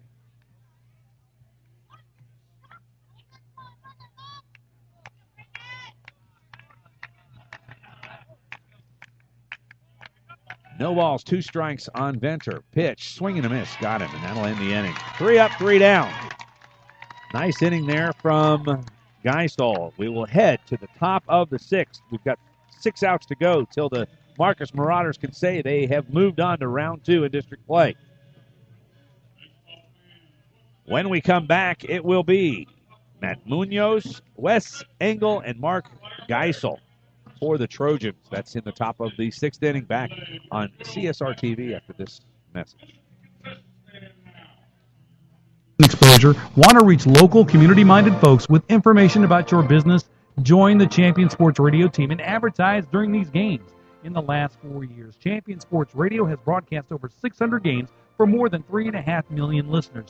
And Champion Sports Radio wants to help you use major high school sports to reach thousands of local fans right in your community. It's also a way for your business to give back to the community by helping all these well-deserving student-athletes get some recognition for their accomplishments. The cost simply can't be beat for the effect it will have. You get a lot of bang for your buck, and best of all, it provides an opportunity for the best advertisement of all, word of mouth. To secure your prime commercial spot during the broadcast, contact Thomas Lee at Champion Sports Radio by phone at 972-741-0334. That's 972-741-0334, or online at championsportsradio.com. Champion Sports Radio, your home for championship broadcast.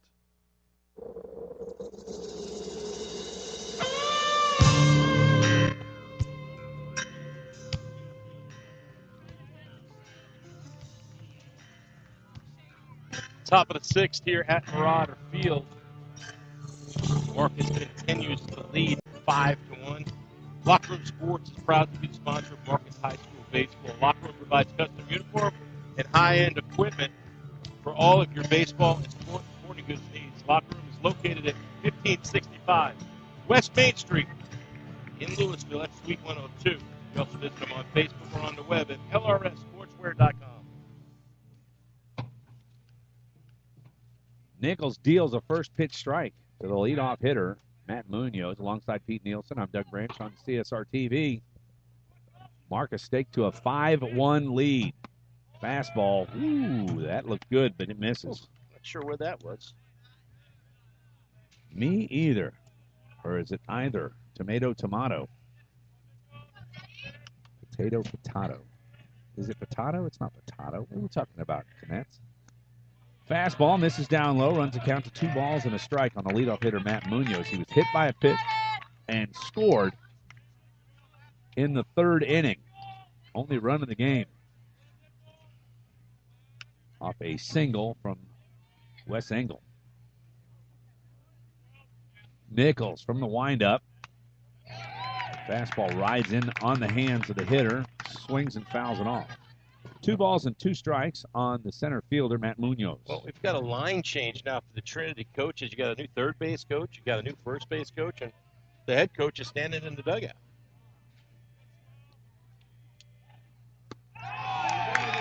Well, I can pretty much tell you that the reason that he's not down at third, he didn't get thrown out. I don't think they want to have a conversation. I don't think that he wanted to stand down there and get thrown out because whatever he was going to say to the third base umpire was going to get him issued a walking sign. And that's a great pitch right there by Nichols in the meantime. What a nice pitch right on the outside corner for the first out of the inning. Another strikeout for Ethan Nichols. Now has 6 on the night. Ball gets away from Bernstein. Wearing shades this afternoon. Didn't notice that till just now. Matt Bernstein's got his Oakleys on. Maybe he lost those black glasses. Did anybody come get him? Ball and no strikes. Swing and fouled off to the net. Evens the count at 1-1 on the first baseman, Wesley Engel.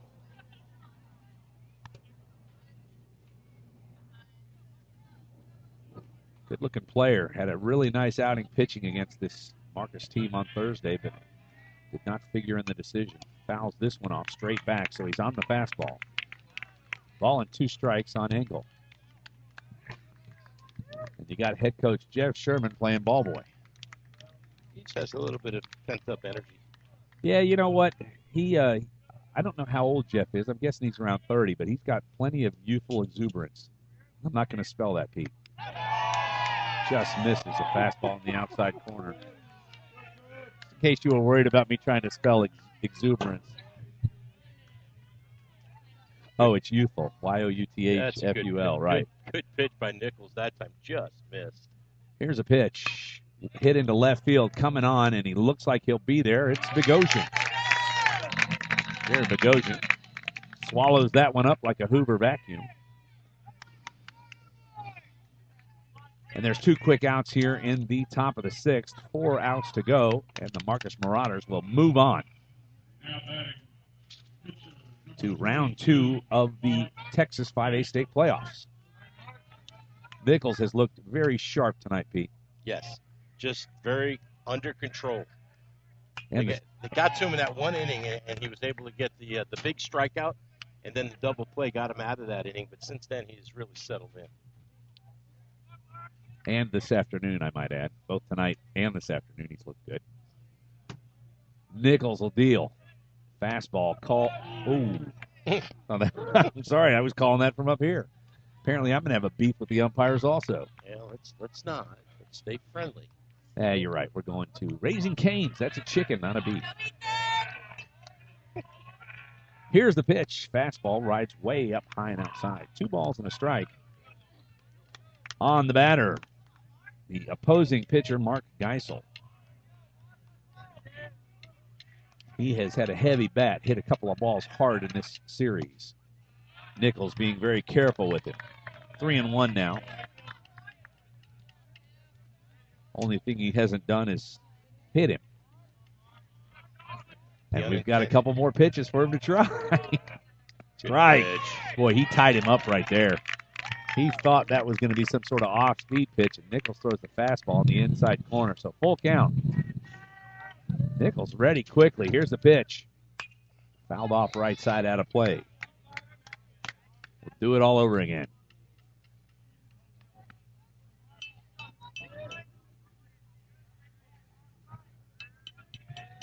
Nichols winds and deals down the line. Fouled off again. Nice at bat for Geisel. Hey, Doug. Si, senor. It's officially toasty out here now. Okay. Should I get a little butter for you? A hat would be wonderful. Well, you said you wanted to get a suntan. You were working on your suntan. I've got something that might work. A solar panel's having issues back here. All right, Pete, lift your hand up. And there you go, pal.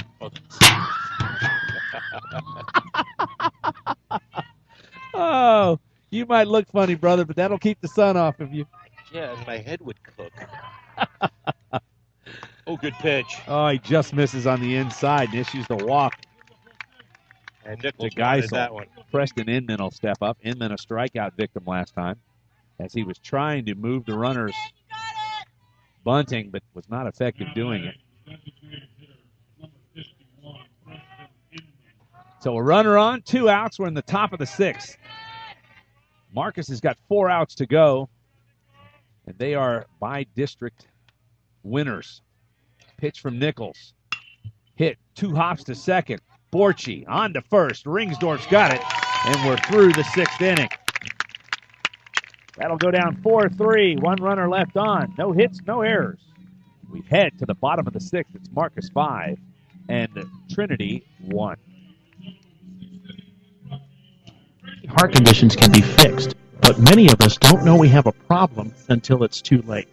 On April 2nd, 2009, Zachary Schroff, a 16-year-old sophomore offensive lineman, died of sudden cardiac arrest, the #1 cause of death among student athletes.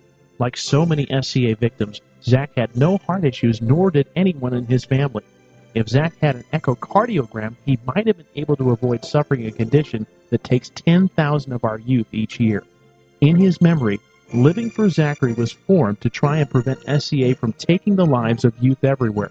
Join in the fight today and stop the silent killer of SCA by scheduling your young athlete for an echocardiogram, a procedure that can detect any heart issue with 99% accuracy. For more information, visit www.livingforzachary.org. That's living4zachary.org, and let your heart be heard.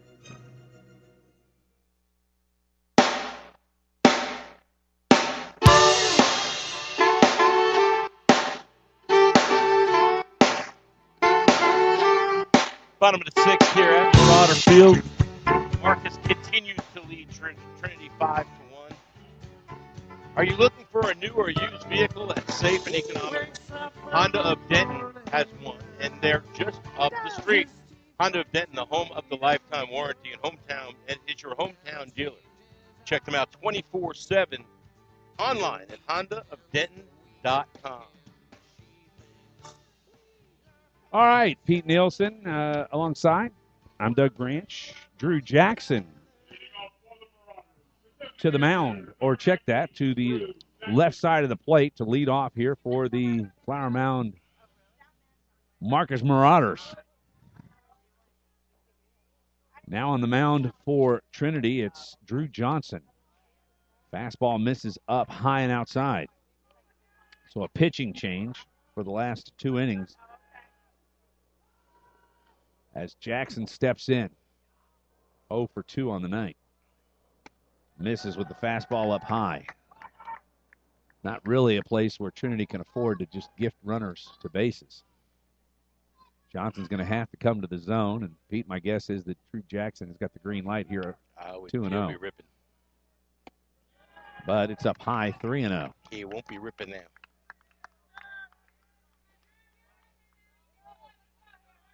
Up 5-1. You know, I might be sneaky if I were Jeff Sherman and let him swing away right here. He throws you a fat ball, and that's a 4-pitch walk. But if he throws you one right down the middle, take a cut at it, son. Jackson also fleet of foot down at first, and that's been a trademark of this Marcus Marauder squad, speed. And speed in the person of Nick Miner will step in from the right side. Miner, 0 for 2. Rounded out to the first baseman and then to the second baseman in the 3rd inning. Squares to bunt, pulls it back, as that's now 5 balls in a row thrown from the reliever, Drew Johnson.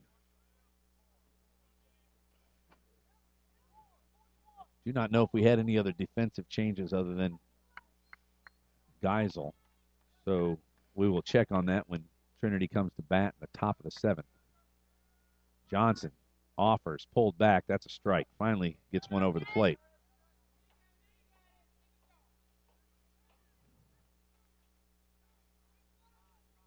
One and one count on Nick Miner, the center fielder. Up next, it looks like it's Patrick Kometz, who has been outstanding. Perfect 2 for 2 as a ball hit right side. First baseman ranging over. He's got room, but he will not get to it. Finish my thought as Kometz has come in a couple times as a replacement hitter and has done his job.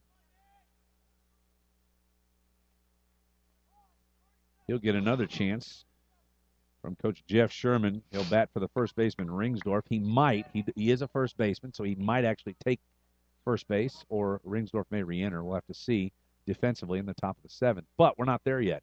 A ball and 2 strikes on Minor. Hit it towards the pitcher. It gets through. Second baseman's got it. On to short. Throw to first. Not in time. And really, that's not a bad trade out right there, as I believe Nick Minor has a little bit more speed than Drew Jackson. Jackson does a good job, though, Doug, getting down there and breaking up the double play, making that play even harder than it was. Ball hit not very hard, so it would have been a tough turn in the first place, but Drew Jackson does a good job of getting down there and breaking it up. That's the word that I was trying to think of. Pinch hitting.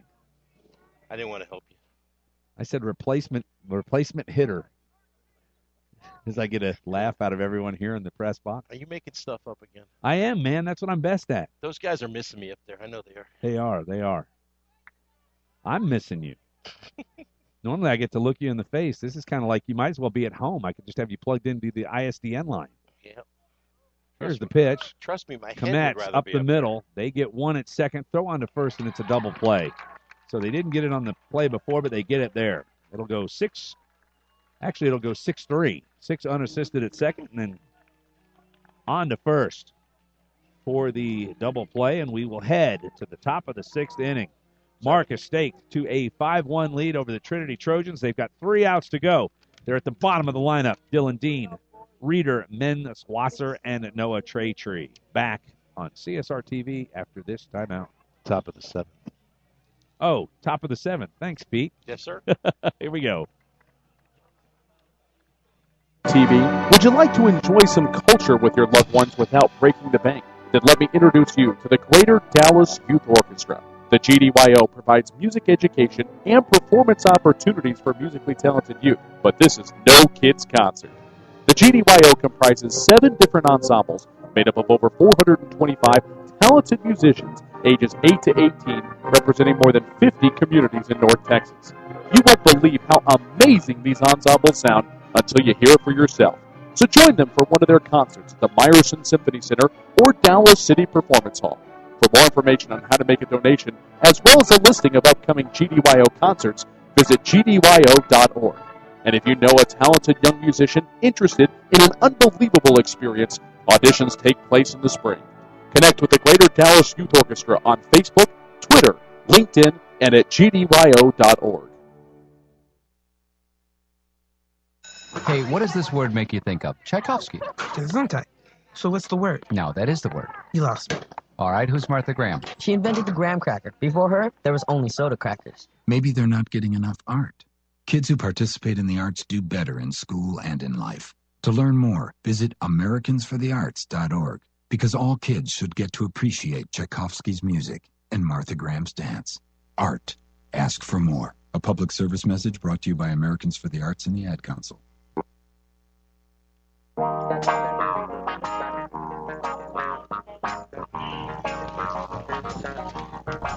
of the 7th here at Marauder Field. New pitcher on the bump for Marcus. Tell us all about his bug.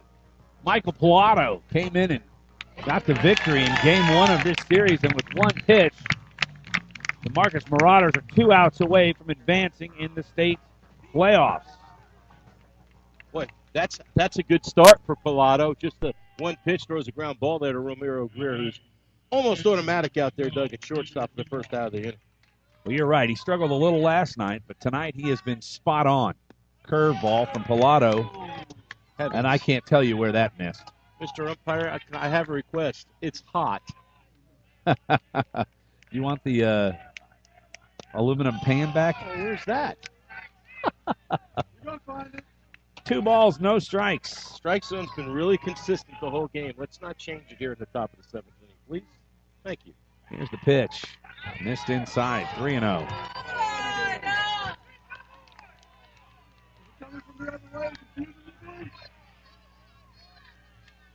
As the Marauder faithful Everybody has the same look on their face. have gotten out their hot pokers. Where's that? 4-ball walk. Good job. Good job. Long way to go, though. Trey-Tree. Noah Trey-Tree up next for Trinity. All you ask for as a pitcher, Doug, and I'm going to get on my umpire bandwagon, and I can do this because I used to do it, and I don't do it anymore. All you ask for as a coach, and I've been told this many, many times by many coaches at every level, please be consistent. And our own play umpire had been till that at bat. Okay, back to you. All right. Commentary by Pete Nielsen, his own. Does not reflect the position of Champion Sports TV. Just kidding, Pete. Pete's been doing this for Champion Sports for a lot of years, so we respect his opinion and, of course, his knowledge of being behind the plate. First pitch is a strike. Here's a shot, double play ball. This could end it.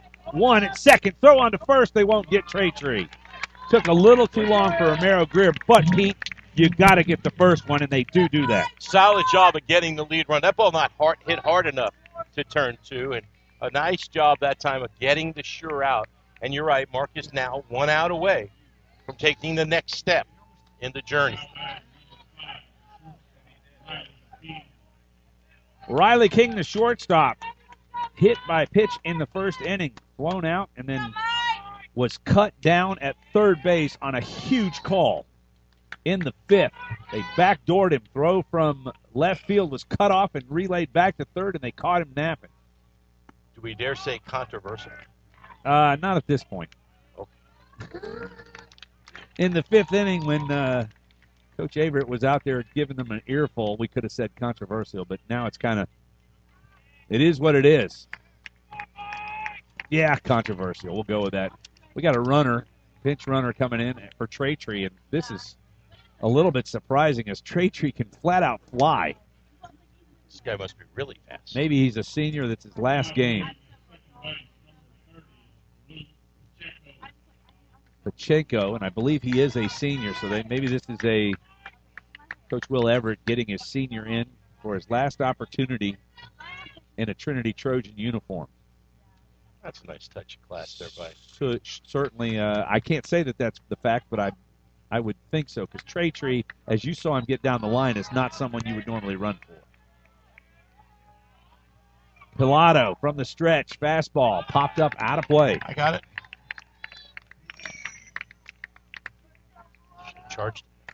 A ball and a strike on King. 2 outs. We're in the top of the seventh. Marcus leads it 5-1. A victory here would punch their ticket to round 2 of the state 5A playoffs. Their next victim, we do not know yet.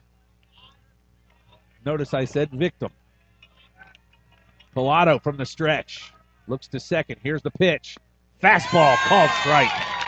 And we're 1 pitch away.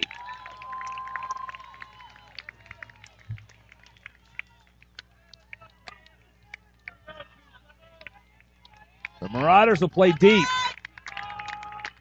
Pilato 1 pitch away from getting a save here. He's got a victory already in this series. Fans rise to their feet. Here comes the pitch. Oh, my goodness.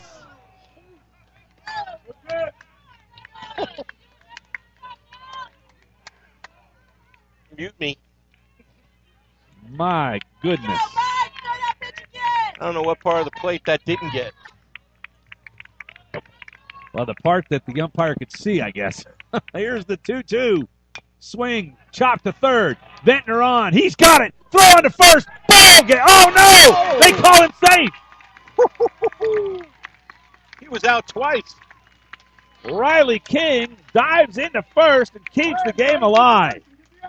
What a great play by Ventnor over at third on the short hop as he charged it. Only play he had. And it looked like he was out at first, but a head-first slide from Riley King, the shortstop for the Trojans, keeps the inning alive, and Philip Childs, the third baseman, will step up. That call gets more difficult, Doug, when you go in that way, because as an umpire, you're trained to listen and watch at the same time. You're listening to that foot, and when the foot doesn't hit the bag, sometimes it gets a little bit harder to make that call. It's a bang-bang play. Pilato, shot towards second, 3 hops, Greer on to second, that'll do it! The Marcus Marauders have taken down the Trinity Trojans and punched their ticket to round 2 of the state playoffs. We'll be back with the postgame show on CSR TV after this timeout. A time and a place for everything. As you'll see, projections for the next quarter are... He shoots, he scores! 2 points for team middle management. The office is not one of them. Jack, can I see you in my office? No pouting, it's your ball. Let's see what you got. But Whirly Ball is.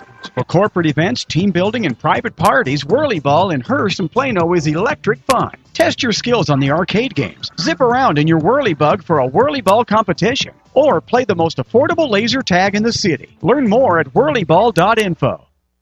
The Centers for Disease Control and Prevention estimates that nearly 4 million brain injuries occur every year due to sports in the U.S. They also estimate that 70% of concussions go unreported. Not identifying concussions early can be devastating, especially if the athlete continues to play with symptoms. Catching hard hits fast is critical, and that's why you need the Shockbox Helmet Impact Sensor. The Shockbox is a small sensor that easily attaches to most football, lacrosse, and hockey helmets and instantly sends a signal to a smartphone on the sidelines when the player has taken a hard hit that puts them at higher risk for injury. The free app receives data from the sensor, displays information about the impact, and even walks the user through a concussion assessment. The app also logs symptom and impact data for future medical use. Visit ShockboxDFW.com to learn more about the Shockbox Impact Alert Sensor and determine if it is the right option for your child. Be warned instantly when a player has experienced a head impact that could result in a concussion. Visit ShockboxDFW.com today. ShockboxDFW.com.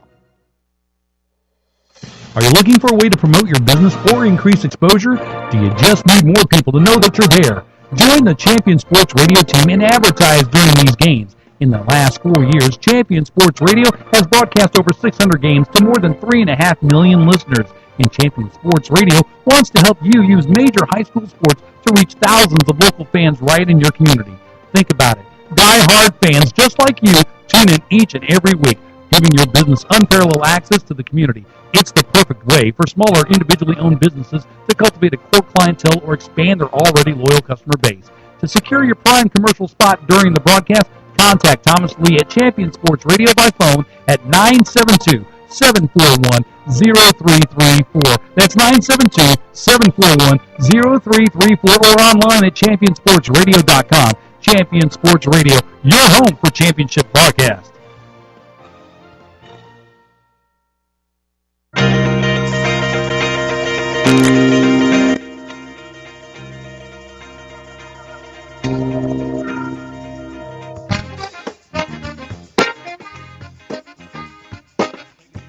All right, back at Marauder Field, where the Marcus Marauders have gotten by the Trinity Trojans 5-1 and advance on to playoff action in Class of 5A alongside Pete Nielsen. Pete, your thoughts on this afternoon's affair? I tell you what a great job by Nichols, the pitcher for Marcus. Just step out there, and he doesn't get to pitch very much, Doug, in district play, but you would never know with the effort tonight. The left-hander gives up 1 run and I believe unofficially 3 hits totally, and really never a doubt today. He had it in control, and a solid job by him, and timely hitting by the Marauders as well. 5-1 victory, and as you said, Ethan Nichols does not get a lot of options, but he runs his record to 6-0 on the season, and a really nice start to this game happened in the first inning. A single, an error, and a triple. Matt Bernstein, and then an RBI from Brendan Venter, and just like that, the Marcus Marauders were up 3-0, and Pete, that's all they needed to be able to get through this, only surrendering 1 run to this very tough Trinity Trojan team. An outstanding job by the offense from Marcus as well, and if you go through the box score, not too many men left on base for Marcus today, so that's what you kind of want to do. You want to have that timely hitting. You want to be able to pick people up when they're on base, get runners moved. They did that in the first inning. They did that in the third inning. And as long as they continue to do that, I think this team will be fine. Well, maybe, as you said, the big play in this game was a base hit by Trinity to left field as Trinity tried to score. They scored 1 run, but as they were trying to round third to score the second run, the ball was cut off by Venter, the third baseman, and relayed to the shortstop who was covering behind. And the runner looked to be from here safe, Pete, but called out at third base, and all heck broke loose at that point. Yeah, and it's tough to see when there's a close call like that. And, you know, when you don't have, obviously at this level, there's no replay. So, obviously, the the Trinity head coach thought he was out, and everybody else in the building thought he was. I mean, he thought he was safe. The home plate umpire clearly thought he was out, and it's just a bang bang play. Update from Flower Mound: one run is now tied. It's 1-1. LD Bell and Flower Mound. They are the nemesis for the Jaguars. That's all I will say. You're being kind. I know, because I would say more. They are, but I won't. They're just in their heads, I guess. You got it. Well, Pete, we do not know the next victim for this Marcus Marauder squad, but you've got to think with the pitching depth that they possess, this team looks to make the same type of run they made in year one for head coach Jeff Sherman. Totally agree with you, and it'll be interesting to see. We'll know on Monday where we'll be and who will be playing who, and it'll be interesting. And being the number one seed, that'll help Jeff Sherman's bunch because they'll obviously have a lower seed. But at this point, are there any low seeds? No, when you get to playoff action, it's and this is something that you and I haven't talked about, but the 3-game series, I don't know how you just get to flip and do a 1-game series. Well, that just seems so ridiculous that in the times that, that would be like saying a playoff game in football. Well, we're going to flip and bypass the first half and just go straight to the second half. It's different. It's surely different, but when you know that you don't have the depth in the pitching like these teams do, the teams from all the teams that qualify from 5-5A do, you're going to want an opportunity to take a chance and see what you can do with your best because you don't have a chance without your best. So. Well, but does that, to me, and I know I'm going to argue the point that a 3-game series is what it should always be, does that really give you, if you have a team that's got one good pitcher that you're fortunate enough to flip and get through 4 rounds, I guess, of the playoffs, you're going to have at least 2 pitchers when you get to the championship round because you got a semifinal and the final one day after another. No, agreed. Does that really bring the best baseball team to the state championship? Not necessarily. But like I said, if you get to the level that you're at now, you've made it this long, your number one, if it is a 1-game series, is going to be pretty special too. So there's 2 sides of the coin, Doug. But I'm a fan of the 3-game series, and I think that's the way it should be.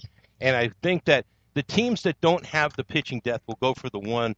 And I don't think we're going to get Coach Sherman up here, but that's okay. He's celebrating with his kiddos, and that's really what this is all about. All right, well, we'll take a quick timeout, and we'll come back with some statistics and wrap it up here from Marauder Field alongside Pete Nielsen, Doug Branch. It's a final. Marauders 5, Trinity Trojans 1. Marauders win the series 2-1 and play again. They live on to play again next week. Back with more on CSR TV after this timeout.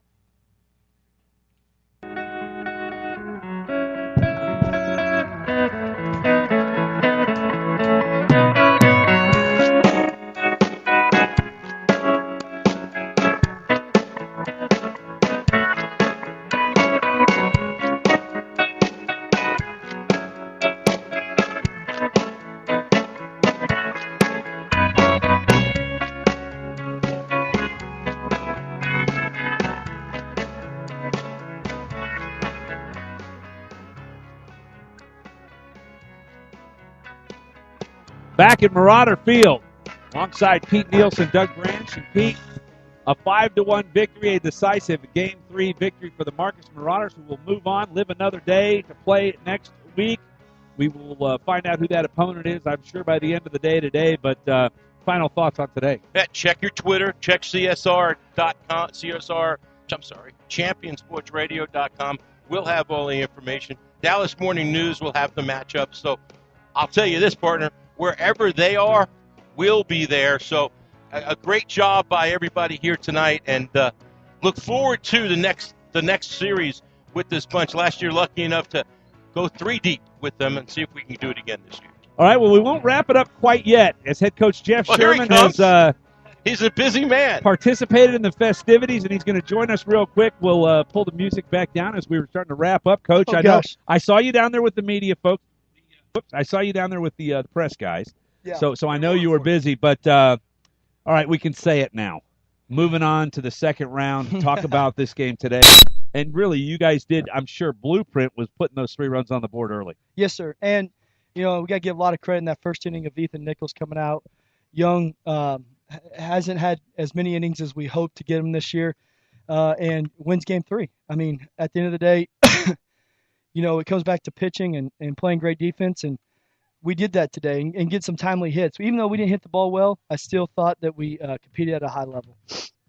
Well, Nichols comes through, your third starter on the year, of course, in district play. Really, it was Jack Cushing and Connor Dotson that carried you through district play. But as you well know, you can't do this without a third and now even a fourth pitcher you've got in this Michael Palazzo. Oh, man. And I know he's not the end of it. You still No. have other arms that can throw. Easily hadn't thrown either, and he is one of our best ERAs.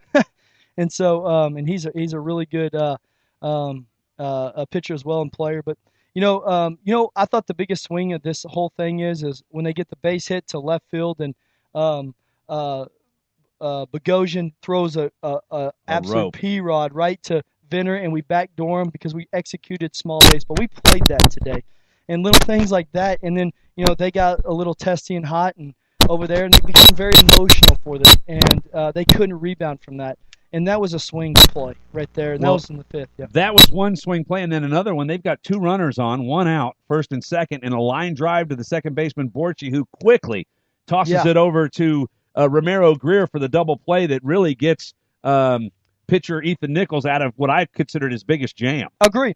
And, we talked about shutdown innings. We get a run, and then a shutdown inning the next inning is very important. So that's the biggest intangible I think we have is the shutdown innings. And that's what I want from our guys is have a shutdown inning. And we did that. One final score that we can pass on to you. The Hebron Hawks knock off the Colleyville Heritage Panthers. Do not know how this bodes out for if all four teams on the 5A side win, who you guys will play. We do not know that yet. Is that correct? Oh, I mean, whoever. I think they played at one, but Duncanville and who are they playing? Duncanville and Waco Midway. Waco Midway. Yes, okay, sir. so that'll be the next Yes, opportunity, one of those two teams. So, hey, but here's the great news. Is your kids had a little bit of diversity last night, Yes, or adversity, not diversity and adversity. We'll go both ways. You can that's my Texas education for you. Hey, good. A little adversity last night, but they come out tonight and they get it done. Yes, they get it done offensively, defensively. I don't believe there was an error. I know there was a passed ball and a couple of hits batters that got hit by Ethan Nichols. But you know what? Sometimes that's a good message pitch. You get a guy 3-2. If you're not going to throw him a strike, plunk him. Yeah. Make him think about it. Agree. All right, Coach. As you look forward, because now you can to round 2 of the playoffs, what does this Marcus team have to do to prepare for next Thursday, Friday, Saturday? Yeah, I think if there is 3 games, that is. Yeah. Will you choose 3? I interrupt you. Yeah. Will you choose 3 if you have the choice? Oh, absolutely. Okay. Yeah, I just think every series should be 3 games. You and I see eye to eye. Because I just think the best thing. I mean, let's be honest. Like going into this game, this series, who was considered to be better? We probably were, right? It went down to the last inning. Right. Right. And so every series, you can't put. I cannot justify to my kids as saying, you know what, it's gonna come down to 21 outs or 27 outs, and that's it. I just can't. I can't do it. I mean, let's play a series and let's see the best team that wins. And their pitcher battled. I mean, that guy did awesome. And that guy is coming off of a lot of loss. A lot of adversity to you. So right. Thursday night he came in and he's the one who gave up. Geisel gave up the 5 winning runs that this Marcus team was able to put on the board in the last 2 innings. And, that may have been, as I thought then, the biggest turning point in this game or in this series was you guys coming back and winning that, kind of stealing that game from them. Oh, my gosh. I mean, there was a big call on their side at third. It's ironic that 2 huge plays at third base happened. Yeah. One goes against you on Monday night, and today it goes the other direction. Yep. But I truly believe the better team probably won this, and I think you guys showed that. Yeah, and you got to remember that, and I give them a lot of respect for them. Absolutely. Their coaching staff really prepared them. You got to remember their number 2 pitcher is not even healthy, and that guy that pitched today, Giesel, I'm telling you right now that he's not 100%, and he just pitched his rear end off today. And I'm going to give a lot of credit to the Trinity Trojans and how they competed and how they played. Outstanding effort by them. And we just made a couple extra plays. That's how the game goes, right? And so, but they could have easily beat us. They again, I just told the reporters on there, this is the best hitting team we play. And you probably have seen a lot of baseball this off. That is definitely one of the best. I mean, you haven't seen us get hit like that. No. And you would definitely say that's the best hitting team that we faced this year. Absolutely. Well, if not the best hitting team, they came in with a heck of a scouting report that Yeah. if you guys were going to throw first pitch fastballs, they were going to take a cut at it. Yeah, and we knew that. That's their MO. But we have to throw a first pitch strike. Right. So, and that's our aggression too. But their pitchers just were a little bit better than ours, in that first couple innings on Thursday night. And but we'll regroup and we'll be ready to go. I know we looked at some film and there's some little nitpicking that we need to do of getting Jack back in shape, and Connor has a little bit of nitpicking to do. But overall, we can just say this, that they competed, right? Even they didn't have their best stuff, they competed. Well, So, it was a 3-1 loss last night, so it's not like anybody blew you out of the building, and you had 3 hits. opportunities. Yeah. And a couple of errors, unfortunately. Romero Greer comes back today, and he's spot on for you. Lights out. Lights out. So a 5-1 victory today, and the Marcus Marauders will move on to round 2 in the playoffs. Do not know the opponent yet, but we will be with you on Champion Sports TV when it happens next week, Thursday, Friday, Saturday, if it's a 3-game series. And we look forward to Coach Jeff Sherman and his squad coming out for their next victim. All right. I'll call him. All right. Thanks, the Riverboat Gambler joins us. Thanks here on the post-game show. That'll wrap it up here from Marauder Field. Once again, the Marauders beat the Trinity Trojans 5-1 for Pete Nielsen. I'm Doug Branch. We thank you for listening to CSR TV, and we'll see you next week.